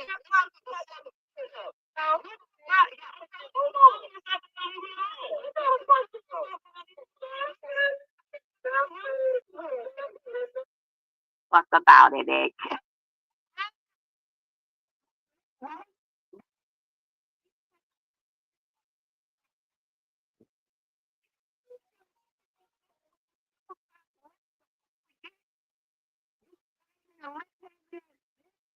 Oh,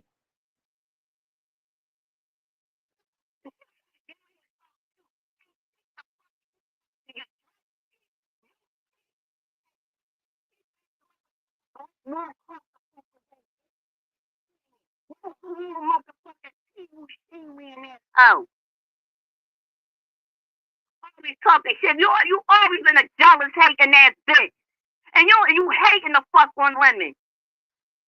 And you think I'm disappointed? Lemon ain't my motherfucking child, bitch. Lemon is not my fucking child. Why the fuck would I be disappointed to fucking Lemon? No, but guess what? Unlike you, bitch, I'm gonna be the person. I'm gonna go not a hater. I'm that bitch to say, hey, look out. They not the fuck for you. And I was fucking right. I was absolutely the fuck correct, bitch. You're not the fuck for him. You jealous as fuck of Lemon. You mad as fuck that Lemon was able to go on that fucking trip. Y'all trying to stop that trip so y'all some hating ass bitches. With you being number fucking one. And then you try to kick that you so mature. You don't talk about people on your channel. You're not running that type of channel. Bitch, you ain't doing shit but taking it to another fucking channel. Using another dumbass bitch so that you could talk shit the fuck about some fucking body. Bitch, you don't like nobody. You know why you don't like nobody? Because the sector never fucked with you. You have to change your whole gender, bitch, in order to get a fucking name in the sector. Yeah, you might be funny, bitch, but you say the same shit over and fucking over and fucking over and fucking over the fuck again.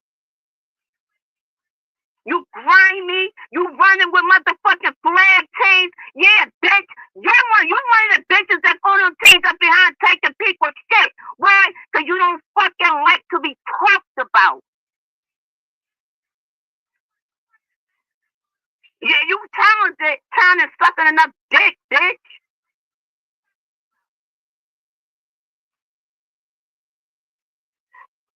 Every time you talk about that boy, you talking about his fucking money. I hope he saved his money. I hope he did. No, she don't like her stuff. She's the most insecure bitch on this motherfucker. And you look tacky as shit on your trip, and your trip was a fuck whack, bitch. That don't mean that you gotta fucking fight. That don't mean that you gotta fucking fight, hoe. But you could have made, but you tried so fucking much to make yourself seem like you was something that the fuck you definitely was not the fuck not. That it showed all the way fucking real. Like you like that slick shit, that you did some slick ass shit that you tried to get my friend the fuck caught the fuck up in. You know what the fuck you was doing and what the fuck you was saying. But they gonna see how much of a snake that you truly the fuck are very soon. I promise you. You a snake, Ness.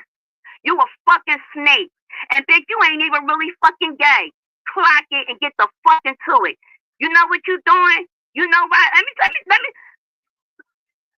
to the lesbians out here, this ain't gay at all. She fucking with y'all. See, here's the whole thing. With the women down here. We got a lot of lesbian women, a lot of stud women that is interested in women that grab on their breasts and all. Y'all tip more, okay? They tip more. So what she does is she does all of this.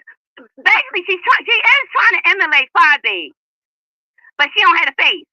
So she's trying to emulate Firebase. So she feels as though she vibe on her titty and talk like that and shit with the whole let's get ready to fuck with me.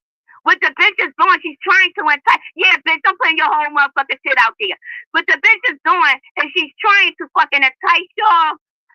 The lesbians, my lesbians, of course, she's trying to entice y'all so that y'all get the money. Cause what's the fight down here? What's the fight with Pizarro and them? The men get more money, and who they get the money from? The women supporters.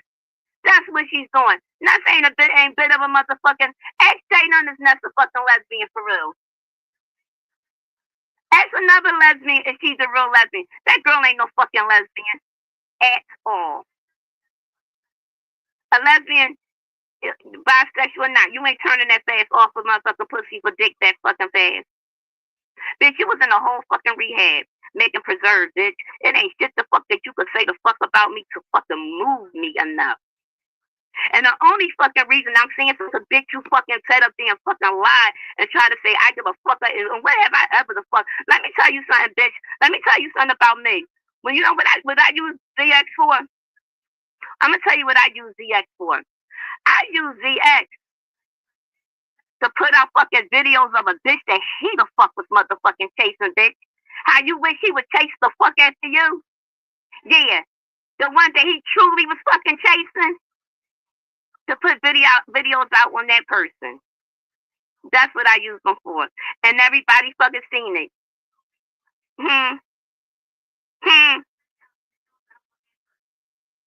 Definitely. Luke 44 was here. You remember that day, right? And when he got the line, said I was emailing about other people. You see when I opened that email up too, right? Bam. Bam. She definitely wants. No, you definitely want to fuck ZX. That's true. And I hope ZX fuck the shit out you, bitch. I ain't gonna even hold you. I want him to fuck you. You know why I want him to fuck you? Because I know he's gonna tell us all the fuck about it, bitch. And guess what, sweetheart? I see late sparkles. Guess what? You know mushrooms are drugs too, right? That's another addiction. See, bitch, you ain't never get off of fucking drugs. You don't have no audio tapes of me with a man talking about son get on the track. And you keep trying everything that we fucking sing, bitch. Who the fuck are you, Shaggy? It wasn't you. Y'all notice every proof that comes out about her, any type of tea, a receipt, she denies it. Like we don't fucking remember her fucking past. That's why I don't respect you, bitch. I can respect the bitch that holds true. And they admit, yeah, I did that shit. Oh, I did that shit. Always been the fucking same. Behind a motherfucking that live fucking button. You bitches got a whole fucking story, especially you. A whole yo fucking from then coming on from Craig to James 7, bitch. You had a whole motherfucking story. From so you were heartfelt, like your tone, your cadence, your patience, you know, the jokes that you was making, and it's like he was so stiff and just stand off. Bitch, flip on that motherfucking wig and do a dance, hoe. Fuck you talking about? Now who the fuck y'all think I am? Y'all bitches better bag back and give me 50 feet or you get slapped the fuck up. Go ahead, y'all. You know what's so funny, Ness and Rodney? Maybe you can understand where I'm coming from. Okay. So you know how, wobbly ankle, big swollen happy feet, baseball mitten glove ass living the stallion always says that, you're not slave. Y'all her still butt. And she say jump, you go jump. And when she tried to get me to fight with Treasure, I didn't want to fight with Treasure. You know how who said that? Women. Who tried to get him to fight with Treasure? Like, can this nigga get over limit don't want you, nigga. Get over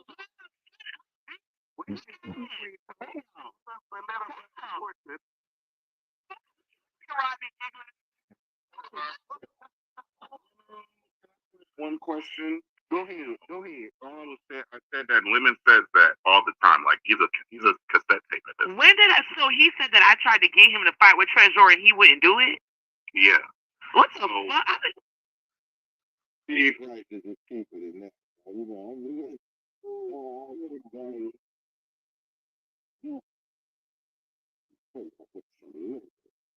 So that's the thing going on to the first century. That's all I know. That's all to be a euphemism for yeah. If you drop out of the text, don't block it, guys. It's so clean. And she said, "Oh, I'm a box wench." I said, "Okay, I'm gonna be a wench." Why can't you move past that and talk about the competition? Why are you stuck on that? Why are you so emotional? Why are you and Catherine competing against it? Is it just Lovely and Catherine, or are there other? Yeah. Okay. It's just me and her. The big talk me a box win. That's what she called me. A box. Yep. Let's get this pussy rocking.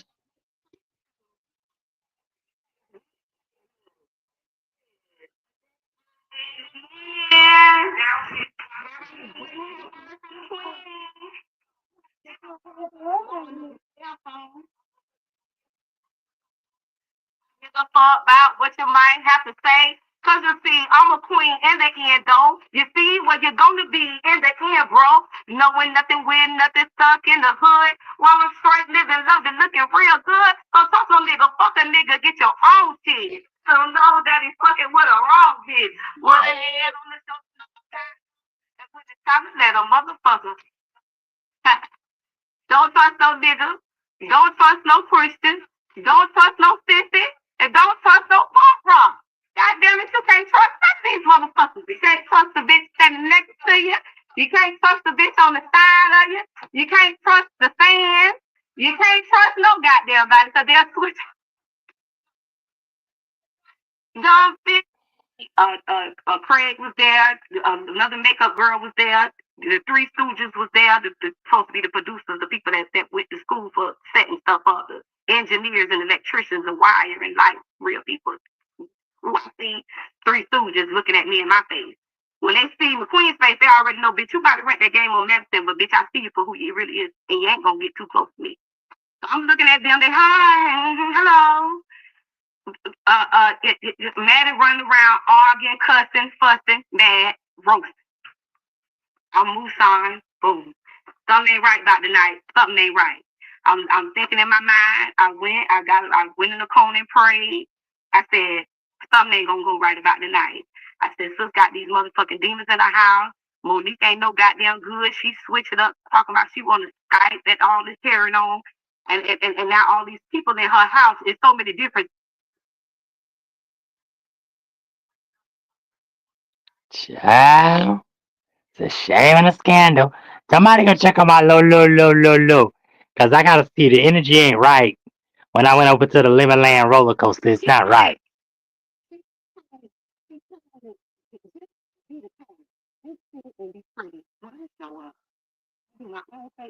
Wrap my head up like a queen, throw that robe on. I'm ready to go. I'm ready to work. I don't have a lot of people pulling at my hair, doing my face. This person is asking me questions about cords. This person asking me questions about Wi-Fi outlets. This person is asking me what I was going to wear. It's a whole lot of shit going on. So the frequency is off. All like this, and that is going left, right, this way. I'm looking like, oh, sis, let me pray, let me shake, I'm praying this shit. Something ain't right. Everybody just calm down, move aside, sis under a little stress. When she be under stress, she gets, sometimes she be stressed. Because she wants everything to go right. It's gonna be cool. I'm still move aside. Cool. I told sis, I said, this shit ain't gonna go right tonight. I said, we don't need to do this. I said, let's just reschedule. See if we can get Monique on the line and see if we can reschedule for Monday because this is not going right. I said, I thought you said that the people was going to be here on Saturday to do this. Why are they here just now getting here today? Late. Nothing is set up. We ain't been able to do no test run. Not to it's showtime, sis. This is not the time for us to be worried about producing the show. We could do this another time. Tonight, sis, let's pull my iPhone out, pull your iPad out, and let's do it the way we've been doing it. These niggas don't know what the fuck they doing. Okay? She still think I'm just, you just don't never want to work with nobody. It's not that I don't want to work with nobody. I want to work with the right people. Let me keep doing this, what I'm doing, and when the right deal comes, let them people come in and do what they do. Until then, if it ain't broke, don't fix it. We don't need all these extra lights. We don't need all these extra people talking about they can run a board and they can run sound and they done pulled all these mics up and I'm stepping over cords and I'm still Ty Shimon. Mrs. Ain't out yet. I'm still business plan. Everybody walking around looking crazy. 5 o'clock, 6 o'clock, 7 o'clock, 8 o'clock. Everybody still running around looking crazy. 9 o'clock. Everybody still running around looking crazy. Sis, I'm not gonna do this. This is not gonna work. These niggas don't know what the fuck they doing. I don't know why they just don't tell you that they bit off more than they could chew. They can't do what they say they could do. As a production company, Madison, we're not going to be able to pull this off tonight. load your iPads and everything up. Just do it the regular way, and we got all week to try to figure this out. Maybe for next week, but tonight we got a big artist coming on. Y'all keep riding the way to this ride. Ain't nobody said that. I'm looking at them, they looking at me. I'm looking at Maddie, she's stressed out, falling apart. Everybody else looks crazy because she's falling apart.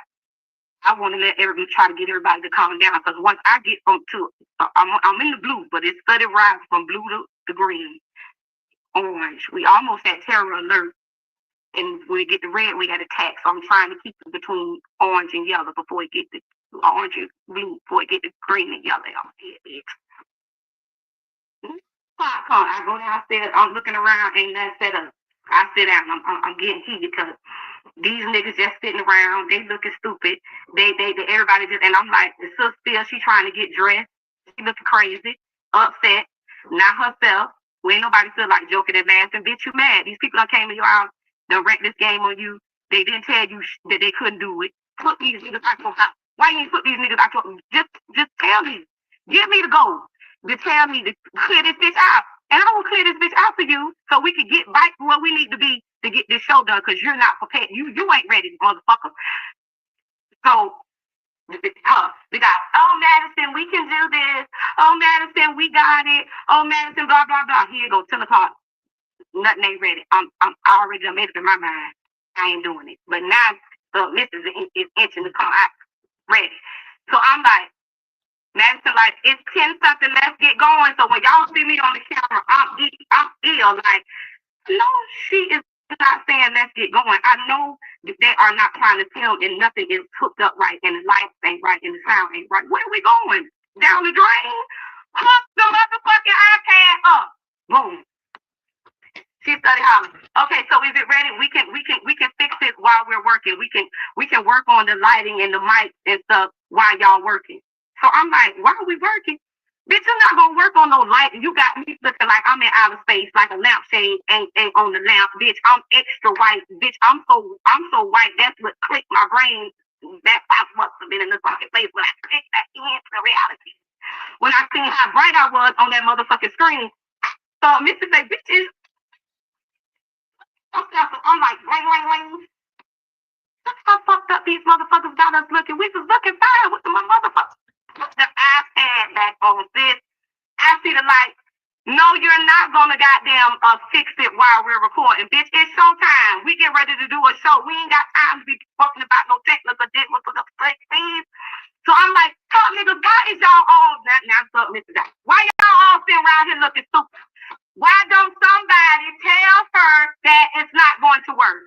No, you can't adjust us during the show. No, you can't adjust the mic during the show. We cut it in and out. It's not working. We're not doing it. Cancel the show. Get Monique on the line and let her know. We don't know if she's going to Skype in or not. We don't know how she's going to sound. We haven't checked none of these mics. Looking at the lighting, it's fucked up. Everything in the shot is fucked up. These niggas don't know what they're doing. They knew that when they came Saturday, which was fucked up that they didn't already tell Maddie when they came back Monday that they couldn't do it. It ain't gonna be no show. So I cut the camera off me. By then, I'm done. I done already tried to talk to my business partner. He don't want to do it. He want to keep listening and believing in you niggas. When I'm sitting here right telling her, this not gonna work. The niggas ain't telling you that they can't do what they promised you that they could do. They was groupie fans. They wanted to get up underneath you. They wanted to get in here and see what was going on. They might have set their laptop up at their house, but that don't mean they can set your laptop up at your house. Why you gonna let these niggas come in and fuck up your shit on a Showtime night when we got a guest tonight? Why are you doing this? I'm letting you know right now, I don't do business like this. I'm not recording. I let Monique fuck ass know. It's Monique. Fuck Monique. Oh. Fuck you, Monique. We having technical difficulties. The show not gonna work tonight. Can you reschedule and maybe we can do this on Monday?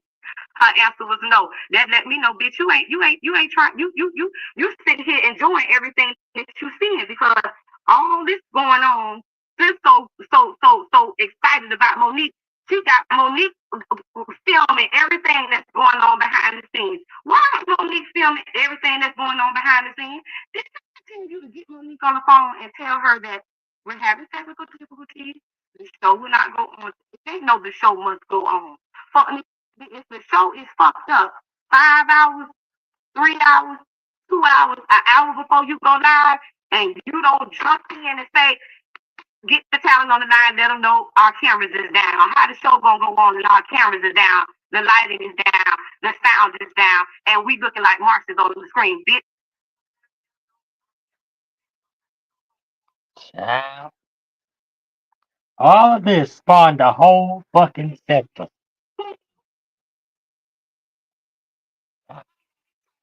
On your show, he is, well, let him bring his punk pussy ass on, then. If y'all want the bitch to come on the show, let him bring his punk pussy ass on. You, my first time ever meeting this punk.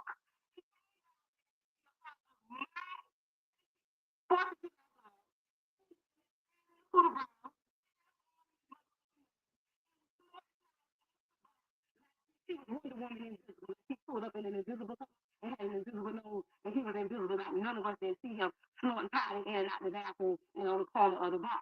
We don't know you. We don't do powder, so we all looking like he's invisible because this nigga is doing powder at the same other motherfucking bar. Well, this motherfucker thing gets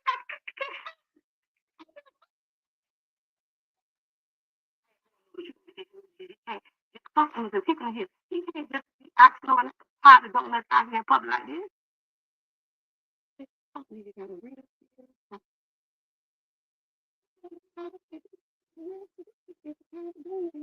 and he got to get the hell out of here because he's a fucking junkie. He's doing the hell all in public like people are looking at him. Child. Every motherfucking body, but this bitch is a drunk ass loser.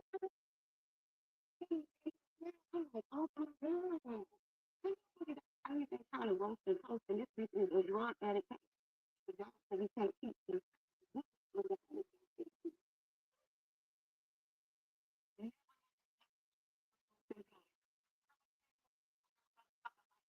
Fuck it, I leave. I never liked you. To let your ass be a guest on my couch, bitch nigga. We don't the same world. We don't have it at the same place. We don't do the same motherfucking thing.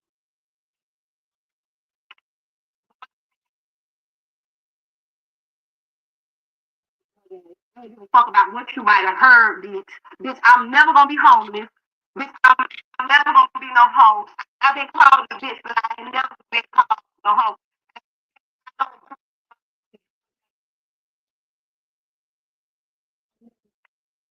Fucking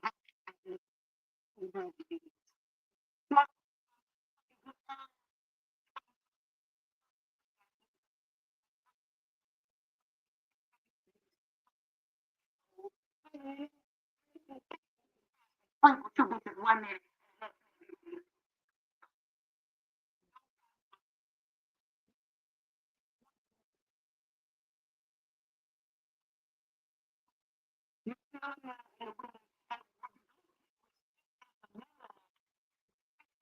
And then all that shit don't feel hard for you because you can't keep a job because everybody know what I found out. I guess they found out the same way I found out that you like snorting powder on ball. Don't try me talking about somebody's next up died. I can kill you motherfucker.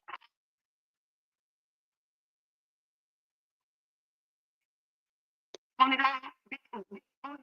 So, bitch.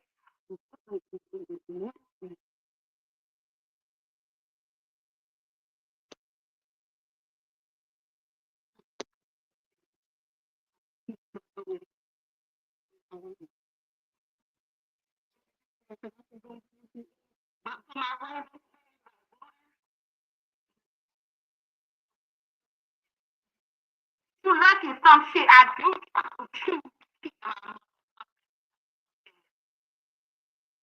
Yeah. Baby, that was part one that spawned the whole fucking sector, bitch. Banging this pussy sweet nectar motherfucker.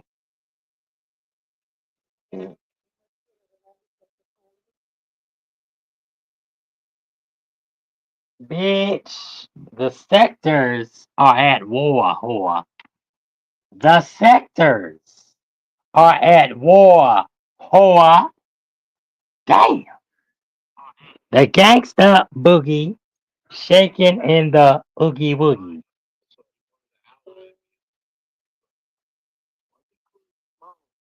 Days off and here's this. It's not gonna be what he was saying was not what she was saying was not. Can I interject this right there? Damn. Baby, shame and a scandal, honey. Woo!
Baby, everybody fighting. Everybody fighting. Everybody fighting. Everybody fighting in these streets, honey. Ooh, these streets is vicious. Oh, let me put y'all back on the regular screen, girl.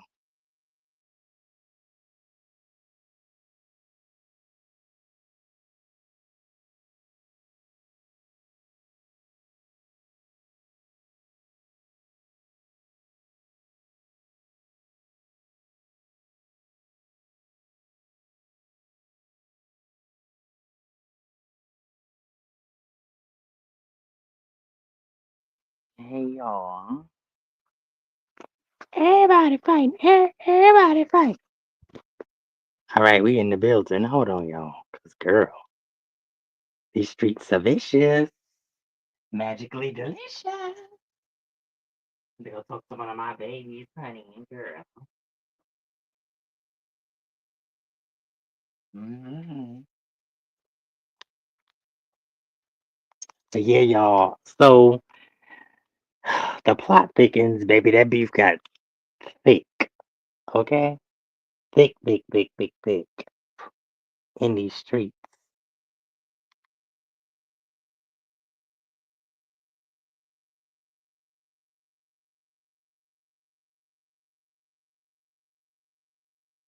That beef got thick, thick, thick, thick, thick in these streets. Packer bitch. So this is why it was a very important night with the way we were put. I'm just being real. Bottom line, we dealing with that.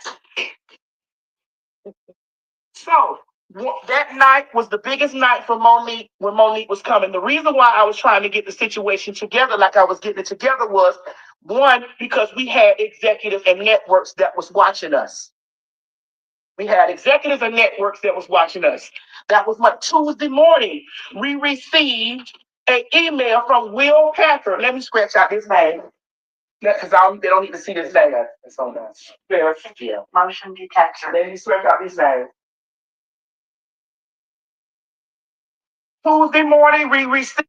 Kaya lying or T.S. Madison lying? Girl, who lying? Kaya said you tried to stop her bag and said, oh no, she don't fuck with the LGBT. We need more LGBT artists. And then that girl said she didn't try to do that. So who's fucking lying? Kaya lying or T.S. Madison lying? Girl, who lying? Kaya said you tried to stop her bag and said, oh no, she don't fuck with the LGBT. We need more LGBT artists. And then that girl said she didn't try to do that. So who's fucking lying? Kaya lying? Who lying, bitch? Who lying, bitch? Is you live? Is you live? I'm live, Cora. What's the T Queen? Hey, Queen. Hey. Can you hear me all right? I can hear you good. I was calling in to talk about that bad body bitch, Mandy Manhor. Girl, you know she was on her live yesterday talking shit about you. Yes, she was. How long they gonna? When they gonna let it go? She had the nerve to tell her fans that she loaned you money because you was about to lose your property. These people make up lies to try to keep you. Just you got the lie. You ain't got the lie to kick it. And talking about that your team was reaching out to her, wanting to do a live interview saying to squash this bullshit. And she said, yeah, everybody know I'm solo dolo. Don't let go through nobody but me. Ain't nobody calling. That's why they all mad. They wish they had somebody to call and bump and mediate. But bitch, you dead to me. Yeah, you dead. Why is this man lying on the queen? Everybody knows all of lying. Everybody lying on the queen. Why you got to lie though as men though? Why you lying and swinging from a woman's titty lips? Follow you, bitch. You sound big old. She just got cancer. I'm not free to be. So what, bitch? So what? That's because I have yesterday. I don't give a fuck about it, bitch. Anybody believe anything you say is just as retarded as you.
Everybody fight, man. Everybody fight.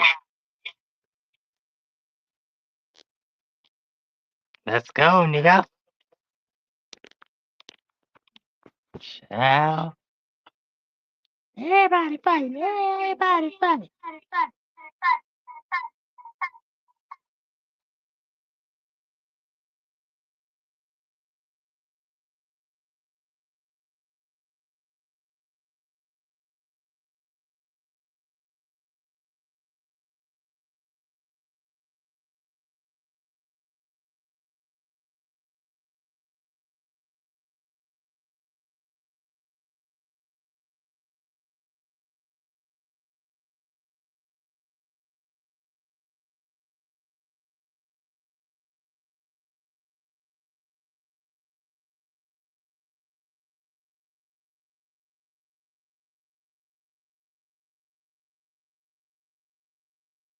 yo, where my old heads at? Because I need help with a song. So it goes like.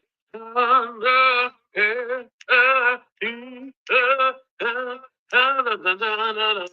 don't know.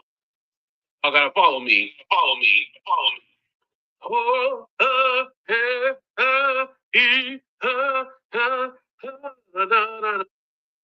Child, it's a shame and a scandal, honey. It's a shame and a scandal, honey. Let's go, y'all. Child.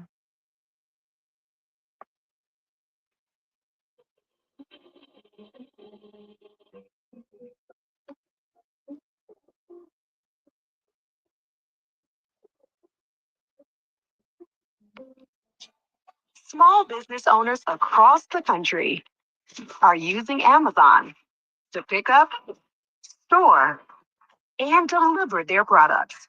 Smell the roses, Julia.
Okay, I have a lot of questions for you. Layla from Seattle said, Candy, you have the nerve to compare a tour being canceled to Phaedra's husband going to prison for 8 years?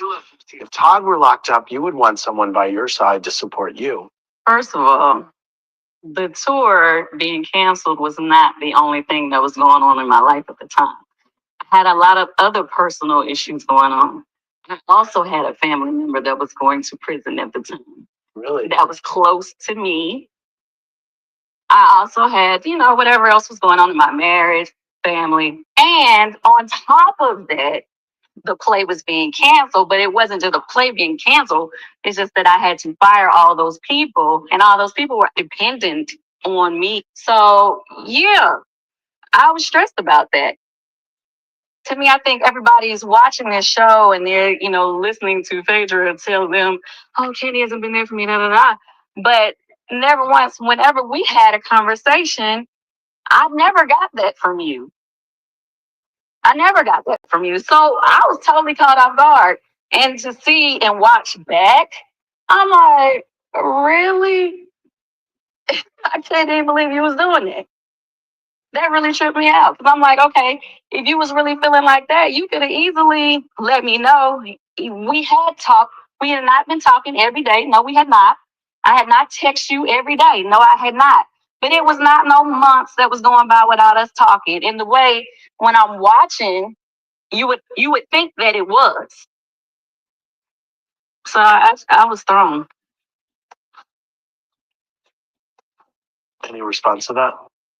Well, Candy and I used to talk very regularly, and once this started happening, we just weren't talking regularly. And the few times I did reach out to her, she didn't text back, and so wait, because you said I was texting the wrong phone. We had that conversation, so it was just very different. When I was on the run one time, I called her, and that was probably a very stressful day. And she didn't sort of follow back with me and I don't know what was happening, but I just felt like it was a weird, in comparison to all the other years that we've been friends, it just got very strained at that time. I wasn't being invited to some things, and I knew she was having, and she wasn't calling me. She wasn't really texting. It was just different, and I really wasn't sure why. The only time she let me know that there was a problem with something, the night that Apollo showed up to bar one, and I guess the thing where he was apologizing to her, she called me that night, and I did not call her back. But I knew I was going to see her the next day. So it was like, I guess she got mad because I didn't call her at that moment that she wanted to talk to me. So I said, girl, I wanted to call you that night, but I said I was going to wait. And then next thing you know, she kind of blew up on me. What is wrong? Because she didn't even know what happened. Little did you know, I had snapped on Apollo's ass that night. Did I not? That whole night, I was taking up for you. Like 2-3 years now, you're trying to get a policy between her and Phaedra, because Phaedra really felt like she been trying to screw you. That was no big period. But yet, you sitting up here mad at me because I didn't call you fast enough. And I'm just like, there's never been a time when I talk bad about you, even when other people be around me, even when we went to the thing where Peter was giving me an award, I never. So to me, to see her do that, it's just kind of like, why didn't you reach out to her if you felt in your friendship, that she wasn't giving you what? I did. You did. That was the only time you let me know that you were angry about something. Addiction. Once monthly, Supplicate may help you move forward in your recovery. Supplicate with counseling and psychosocial support treats moderate to severe opioid addiction in adults started on an oral dose of buprenorphine. Only buprenorphine. Supplicate is just one dose that lasts all month long with no complete detox required. Buprenorphine should be started after the first signs of withdrawal. Supplicate may cause harm or death if injected in a vein. As an opioid, it may cause serious life-threatening breathing problems. Ask about naloxone for opioid overdose. Get emergency help right away if you're faint, dizzy, sleepy, confused, have problems breathing, seeing, or talking, or if naloxone is given. Don't take with other opioids, benzos, alcohol, or other drugs, including street drugs. This can cause severe drowsiness, decreased awareness, breathing problems, coma, and death. In emergencies, tell medical staff you're on Supplicate for opioid dependence. This isn't a full list of risks and side effects. Talk to your doctor and read patient label for more information. If you or anyone is struggling with opioid addiction, visit Supplicate.com. Just little things. You're young. You are loved every second of your beautiful little life. Yes, you are. You are big and strong. You're flying giant mountains and hills. You catch all the nice words. That's how big you are. That is how big you are. Why do you believe that Candy and Todd would try or even think to try to drug you to take advantage of you? I was served a cease and desist by Candy, and I no longer can speak on the subject. So what I want to do is have Phaedra speak, because she's the one who told me that Candy said that. You said that? Ooh, I wanted to drug her. So now we know. No, oh my God. You said that. You said it. I did not say it. That was some bull. I repeated it because I heard it. No, she said it. She said it to you, Phaedra. No, something was brought to me. I repeated it. No, you told me she said it to you. There you go. There you go. The lie. There you go. There you go. Trifling. That's what I'm talking about, Portia. You keep saying, why I think she pulled your string? Why would she tell you like that so you get running back to me like that? Yeah. You went and see that she let you no. We just I'm telling you. She called you right before you and I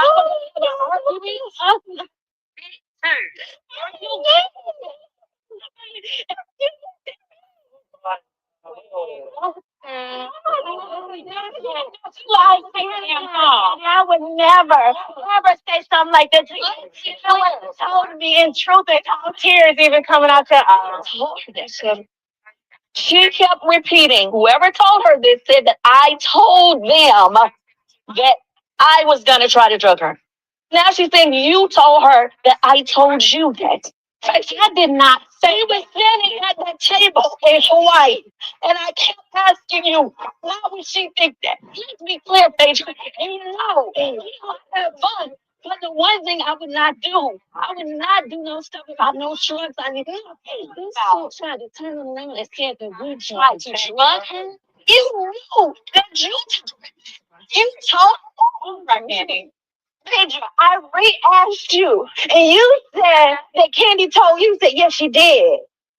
Do you understand why you have me looking in these streets and what she looked? This ain't right. Nobody ever did. This is not right. I would never lie on somebody and say something like that. I trust you as a friend. There's nothing that I think that you would tell me that could help me or damage someone else. Phaedra told me this 2 days before you and I sat down. And she did not relate it to back then 3 years ago. No, you did. You said that after. So why? You said she told you said first person. You said Candy told me this. You said that she told you. That's all she does is lie. I'm just a liar. Why did you tell her that Candy told you? I don't remember saying that. You told her that Candy told you that she wanted to drug her.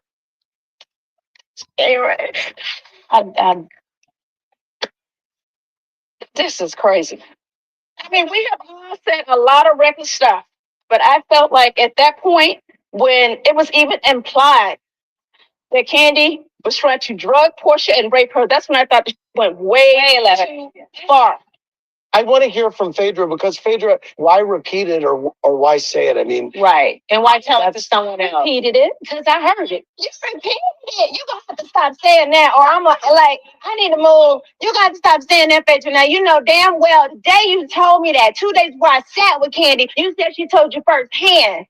Then 2 days ago, we talked on the phone and you told me that she said that firsthand. Now, what I'm not going to do is go back and text messages and reveal no shit because I don't need no motherfucking receipts.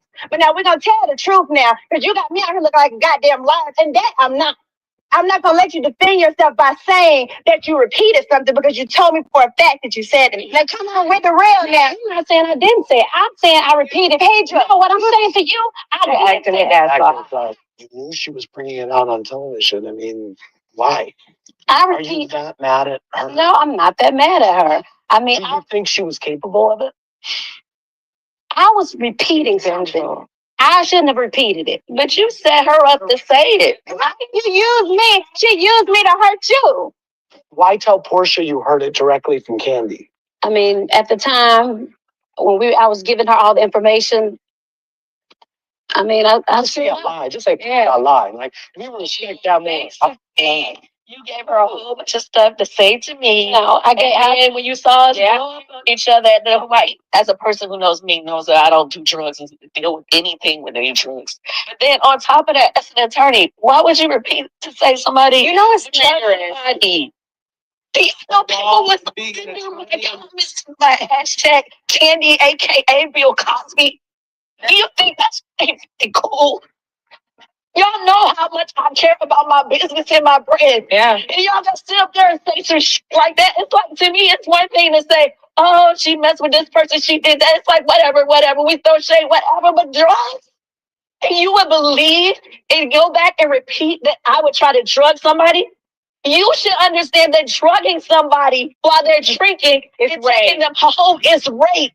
Y'all accuse me of being a fucking rapist. That's crazy. Why would you even repeat that? You as an attorney, why would you do that? Oh,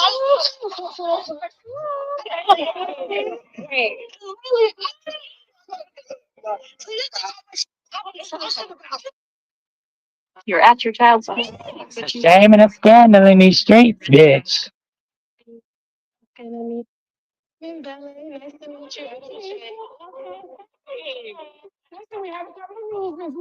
Okay, what are the rules? One, don't walk away from people talking to you. And two, I need you to check my umbrella down and walk away. Okay. We need you to check in your phone. My phone? Yes. Because we're here together. And Ballet has very interesting energy. She's very intense slash mean. Wait, this is it. Yeah.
Yeah.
Come back. Roll the bucket to hit the floor. Get down, put it down the brick. He's in the mix of more than half. Him with him, sing along with the coast. I'm great. The beat is one of the vibe. Her and grandpa's party. I look her. Take off your clothes, get you and step in it. Like you, like the mother of the party is hot. And we really show us what you got. Nobody's watching they doing their own thing. So you get it. And then they body sway left or right. Then you bring in the center. Push that. Just the way that you make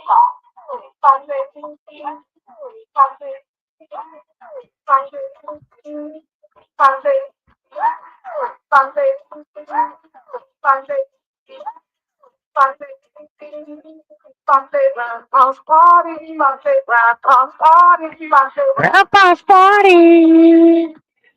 The job is cleaning, like cooking. I have a really good feeling about this.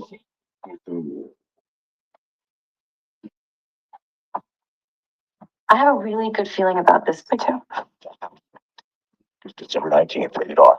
It's time for the Real Housewives of Atlanta reunion.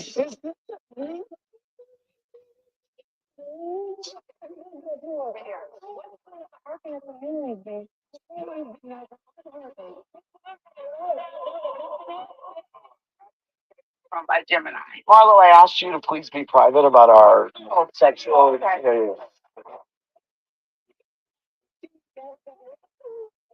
Yeah.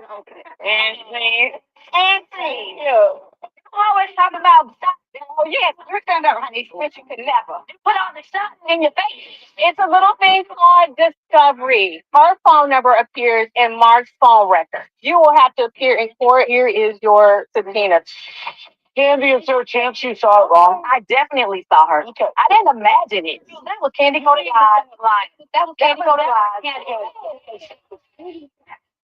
She's over there looking like Mrs. Roper from Three's Company. Did you visit Ty in Texas? I saw her. I went to her game. I was given some information. It just paints a different picture. These are private messages between Ty and Drew. They're very incriminating. But the way you just sat here and lied on this damn chair, I for sure feel like you being gaslighting around. You calling me a bitch? Oh, you don't use the word bitch though. Payroll. Good to see you. Nice to see you also. I don't know why you're here. Do you two think there's any hope for a reconciliation? Of course, I love my wife. Jobs around the world. I love you. Are you going to bring me back that dish? You're accusing her of being unfaithful. The streets have been talking a lot. You constantly throw dirt on my name. You're acting right. I'm not doing this right now. I don't take it. I don't take it at home. I'm not gonna take it here. I'm not. You can't even come here and do it right. I'm not doing it. I'm curious if anyone wants to set any intentions today. I just want to step to the plate with each lady with truth. Why would you say you with Angela's husband? Who told you that? That wasn't how I am. You're better of lying. We're bold.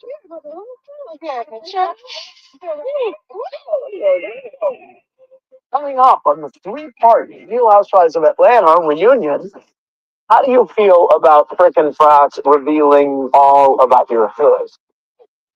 You need clarification. You think you need clarification? That's like He's pretty poor, so you know I like clarification. Britt Edie has decided not to join us. Wow. Can you get gotten information from current housewife about Britt's past? Did you send her the pictures? Right there. Well, baby, I'm in the room. You don't know this. So if I look 53, you look 63. Right. Y'all had that conversation together since that I was through Candy and Todd. Kiss Candy in the club. You kiss Candy in the club. That's running. I hate that. You don't push a lap, girl. She characterized her return as a flop. I do. Okay. She should be worried about who flipping and flopping in that basement around. Ralph, did you really think Drew was sleeping with Dennis for beats? I didn't know exactly what the relationship was, but Drew had mentioned that you was trying to holler at her too. Wow. When did you date our friend Sherette? What are we doing? Everybody want to know about me. What about y'all? I'm the only husband here. Where your husband at? Small business owners across the country are using Amazon to store and deliver their products. Yeah. Hot diggity dog, John. Okay, so who do you think is wrong between Martell and Marshall? They're both wrong. We can be at the point right now where you say you're not going to do anything. Just don't do anything to me. Marshall says don't do anything to him. Whoever does the next thing, they're the ones who started it. I first heard that Lance had a baby on the internet. Why didn't you tell me before you posted it on the internet? 1, 2. Thank you so much for coming back to the H jail. With me. Oh, this nail. Sometimes you two are not trusted. You think that I got this cheating and we don't want to talk about it? Divorce, right? I called the courthouse. They said we went for a court date. Because obviously you put on that said we had no minor children. Boy, that's a brother. You can we can bro, yeah. It's gonna be bad. Love and Marriage Huntsville. New season. Saturday, July 19th, 8, 7 Central. Thank you. Shout out to the Love and Marriage Huntsville sector. Sure enough. Wow. The girls are fighting, and the boys are too, bitch. Dang. Let's get into it, girl. Ooh.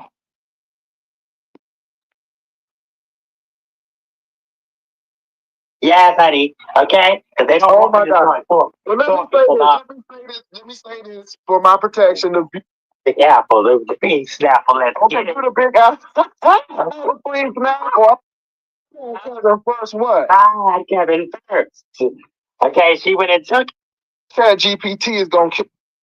Honey, I will spill all the apple, the big snapple. Let's me. Miss Usher, go sit full of snakes, fakes. Kathy, I believe she participated in a lot of things, but I'm not sure. Well, she said she did. Wait a minute. No, she said she did. It's in the lawsuit that says she participated in a lot of things. And Sexy Red, Lady Red, whatever. Girl, let's get it on, bitch. A lot of this industry stuff deals with the, I don't know if you remember the Atlanta child murders. A lot of people like Frank Sinatra, Sammy Davis, and all of them, they were getting turned out too. They were turning each other out. This thing goes into the church with Martin Luther King, Malcolm X, and all, okay? And I said what I said. Now, anybody want to come test me? What's good? So how do you know these people's getting turned out? Because like I said, some of these people before my time. So yeah, they were, but I'm a little older than people claim. Let's go, man.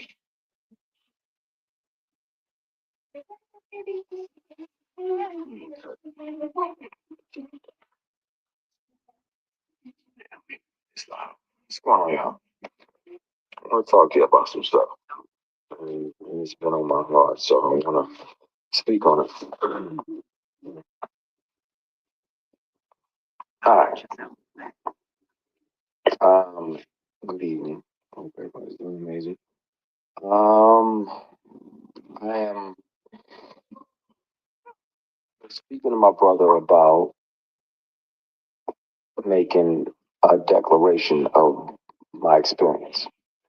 What I experienced with certain powers that be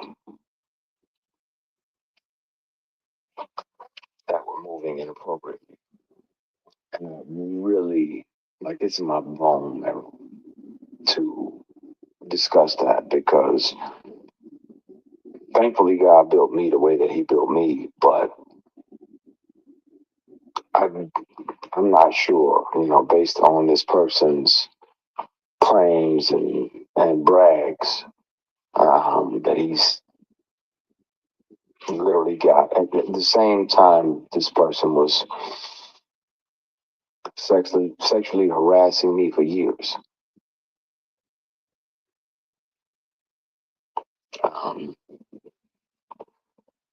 Claiming, that he had multiple black men on the payroll, and they just had to show up when he requested them to be there. And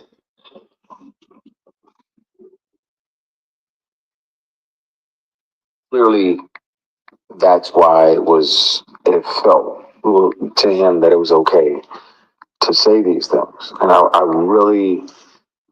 I want to have these discussions. I want to be transparent with y'all about that. I've done my best to forgive this person, but it happens. It happens. It's not just women that have to deal with it, but it's also men sometimes. And it'll be men tempting men.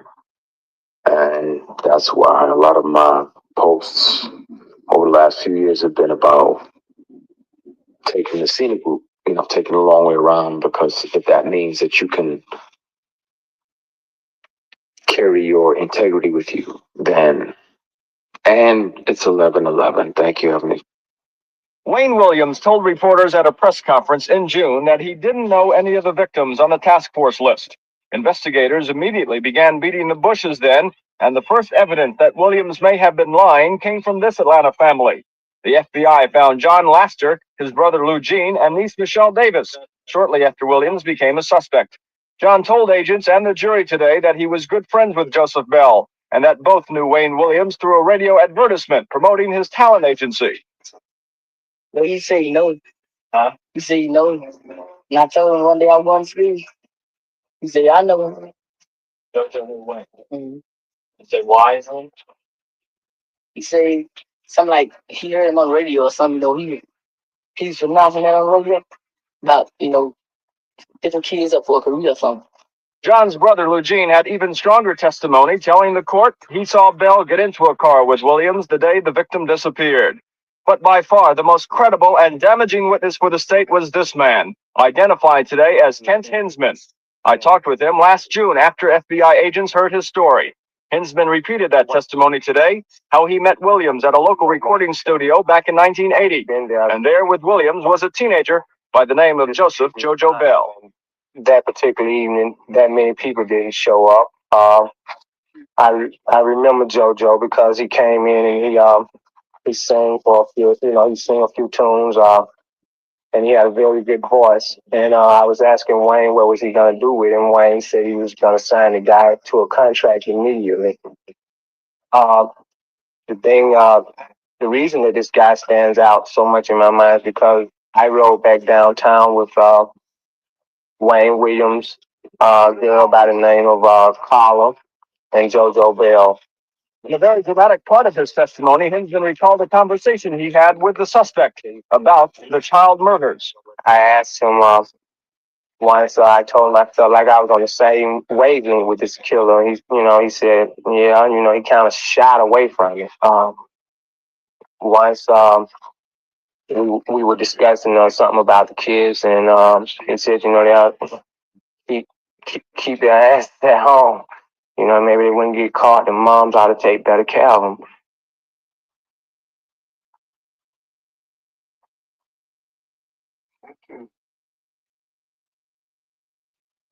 From 1979 to 1981, Atlanta, Georgia was terrorized by an unseen menace. African-American children were disappearing and being found murdered. In 1982, after the arrest and conviction of Wayne Williams, the majority of the cases of the murdered children were closed. What most people don't realize is that Wayne Williams was only convicted for the murder of 2 adult men, never for any of the children. 40 years later, people still wonder, did Wayne Williams do it? No, for what fact? He did not kill my daughter. There are many who believe that the perpetrators of these crimes still walk free. Some believe it was a ring of sexual predators, others believe it was the KKK. And then there are even more remarkable theories. Why take my children's organs? In an exclusive interview with a spokesman for Wayne Williams, He didn't do what he's accused of. we examined 6 of the theories that circulate around the Atlanta child murders.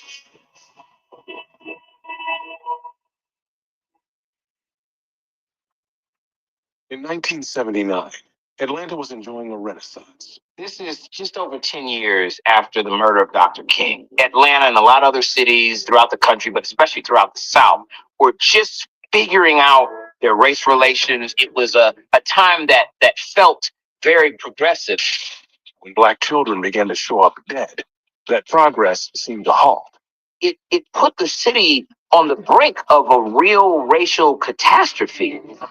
When Wayne Williams was arrested, beleaguered Atlantans let out a sigh of relief. Although Williams was not charged with the murders of the 23 children, the conventional wisdom was he was responsible.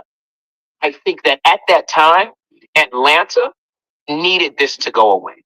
But many in the community were not happy with this easy answer. It was challenging for the community to accept it because you did not have supporting evidence for all these other murders. The evidence does not tie in with the younger ones. It does not. I don't believe that Wayne Williams killed all the children. I know for a fact he did not kill my daughter. You walk around Atlanta even today, you find somebody that's 40 years or older, they got an opinion. Part of the reason is because there are so many conspiracy theories that float around. I think a lot of the things that people think are conspiracy theories, they're really realities. Dwayne Hendricks met Wayne Williams in 2013 while trying to do a documentary on Williams. The guy who I grew up with was in the same prison with Wayne. He goes, I'm locked up with Wayne Williams. And he's been looking for someone to do his documentary. He said, is that something you'd be interested in? And I was like, hell yeah. Since then, Wayne has become Wayne's liaison to the outside world. Dwayne is convinced of Wayne's innocence. There were multiple murderers. It wasn't one person. It wasn't one group. It wasn't one conspiracy that was attached to all of this. So which conspiracy theories are circulating?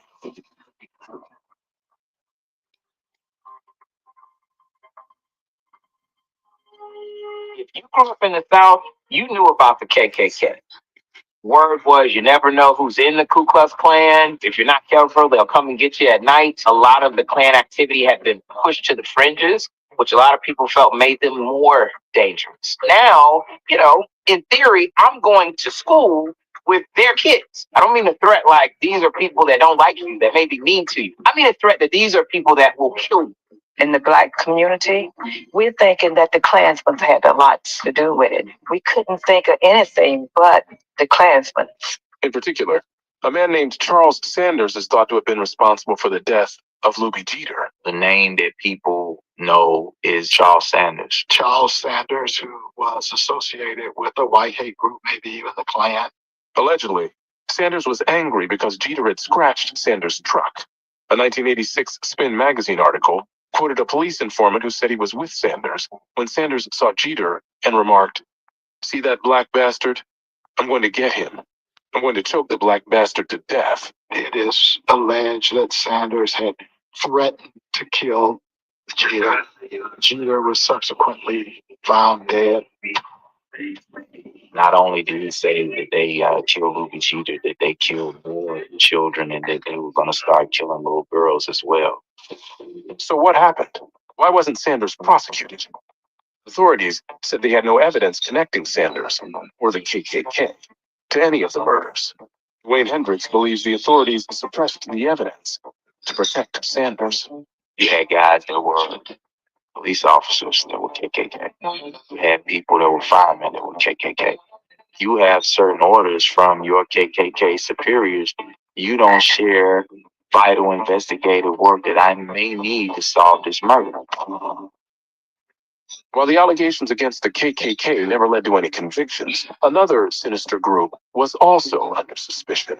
There was some belief that there was some sort of sexual aspect to these murders, some sort of pedophilia ring. That's not a theory.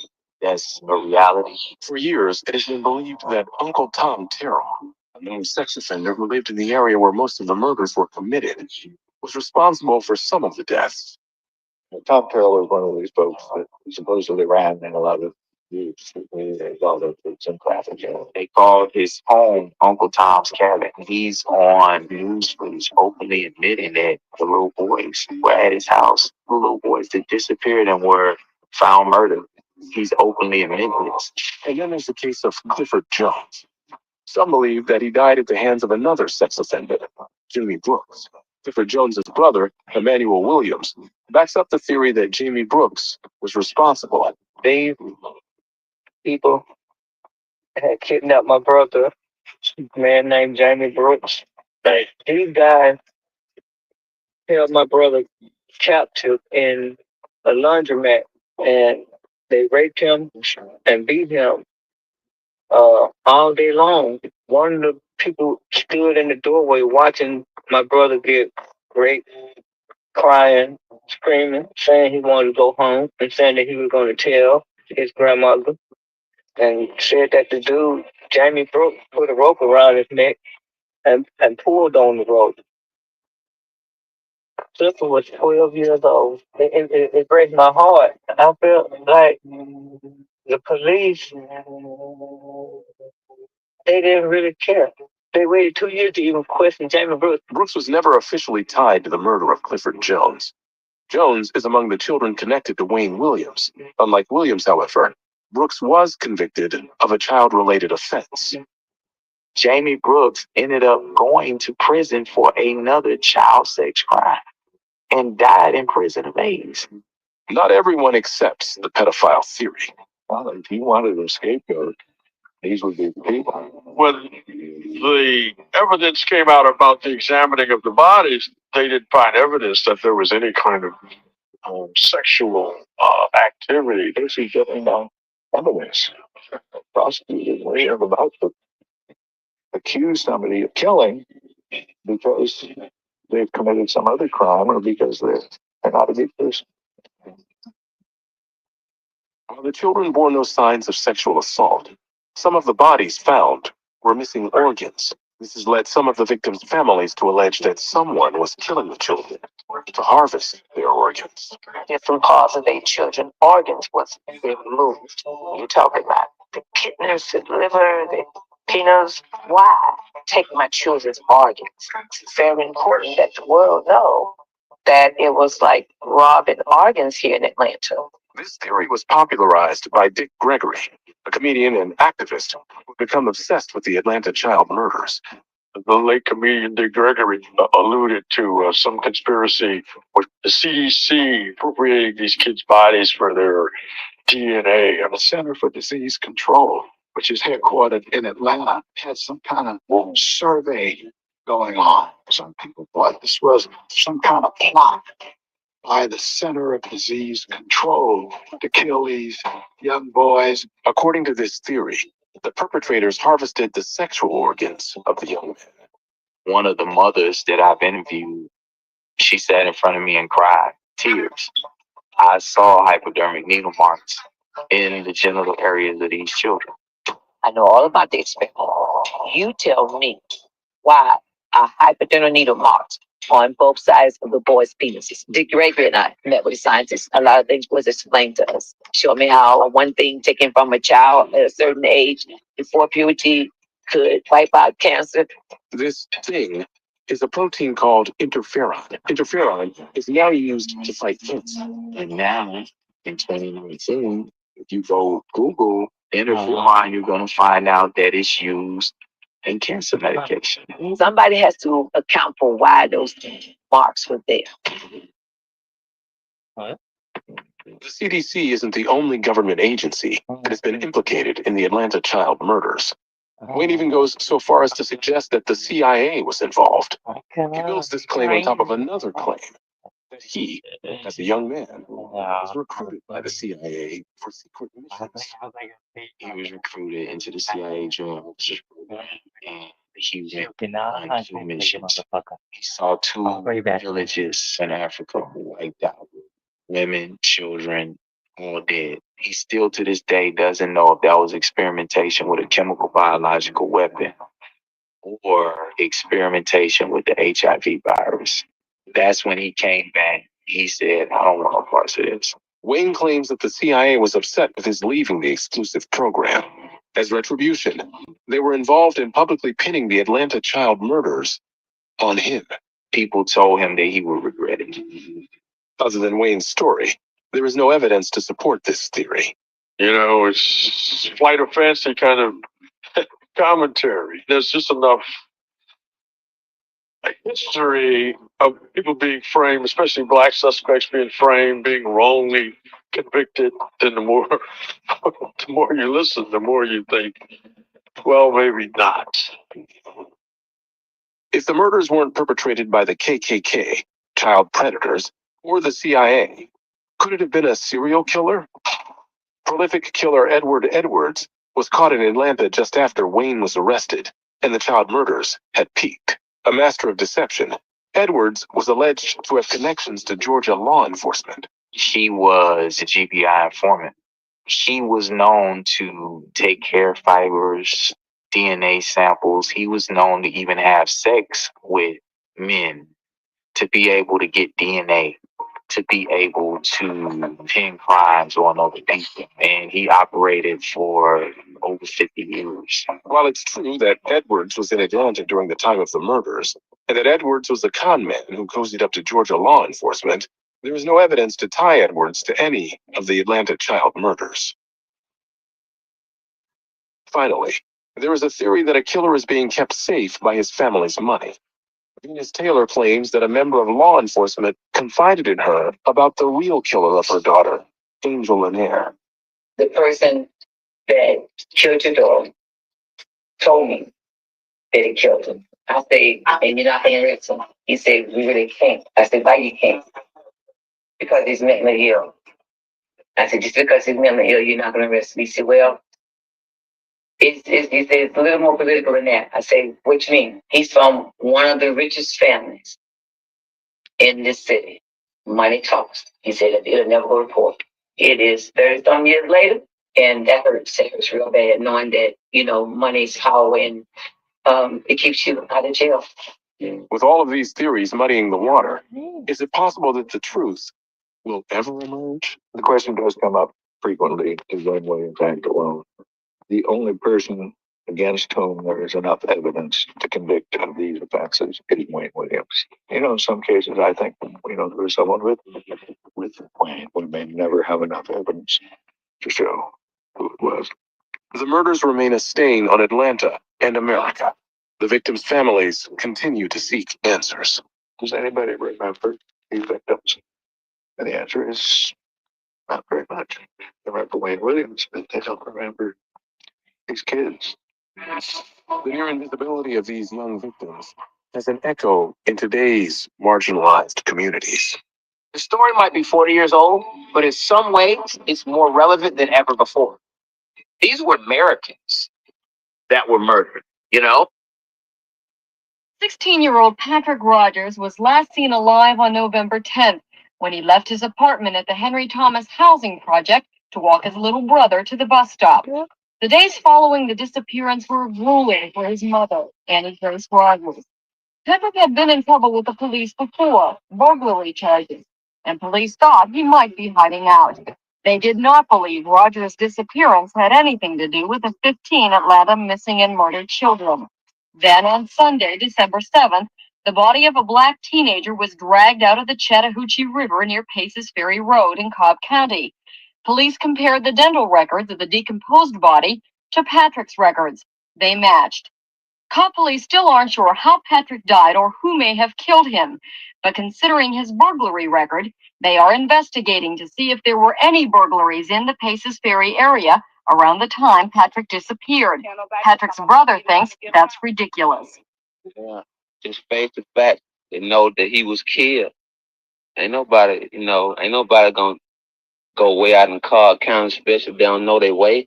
They don't know their way. Not to be burglarized. Burglarized, no way. How many children are in your family? 7, 3 boys and 4 girls. It was 8, 4 boys and 4 girls. Now it's 3 boys and 4 girls. Mrs. Rogers believes her son was murdered by someone he knew. She's always thought that. I told them all the time that my son was dead, even when they were making all them excuses. How did you know he was dead? Because I know if he hadn't been dead, he'd have got in touch with me. I know he would. And then my mother died, and if he'd been alive, he would have got in touch with me. I know it. So when Mrs. Rogers had to bury her mother just 2 weeks ago, she bought an adjoining plot for Patrick. He will be buried alongside his grandmother on Saturday, just 2 days after Christmas. Camille Bell's most recent blast at the Special Task Force came in a speech to a Baltimore seminary yesterday. Back in Atlanta today, she repeated her criticism that Atlanta's investigation stumbled early, a stumble from which she is afraid the task force may never recover.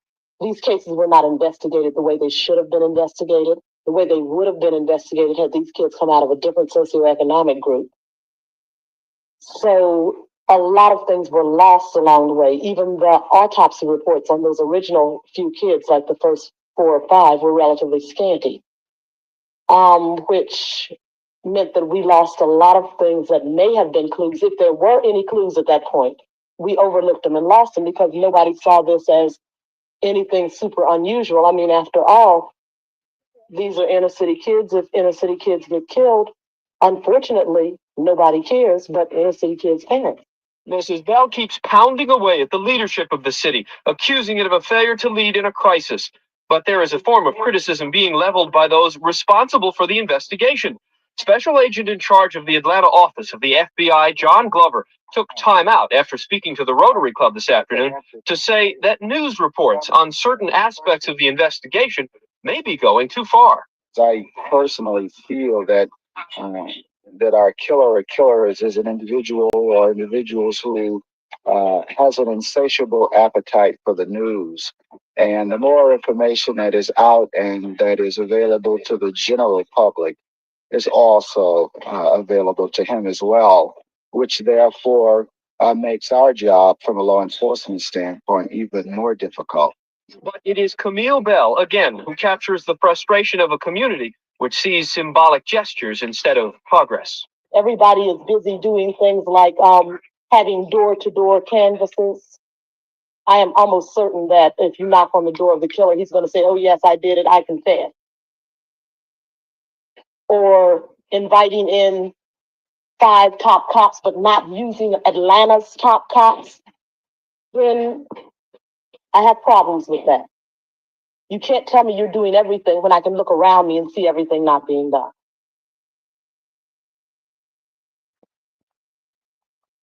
So you tell me on the next time when we get together, which will probably be tomorrow. Like I say, a motherfucker think they know you. They ain't got no goddamn idea, bitch. Period. Okay? And there's a lot of things that ain't been told, but I'm gonna have to dig for some shit. Cause baby, what you think you know, you have no motherfucking idea. The eyes are deeper than the soul. Period. And ain't no hoe or no bum gonna tell me a motherfucking thing. Cause I know what I do and what I did. Period. Okay? Hmm. Until you sat in a room and cried with these mothers and fathers, y'all can't tell me shit. None of you motherfuckers. Shots fired. How you doing?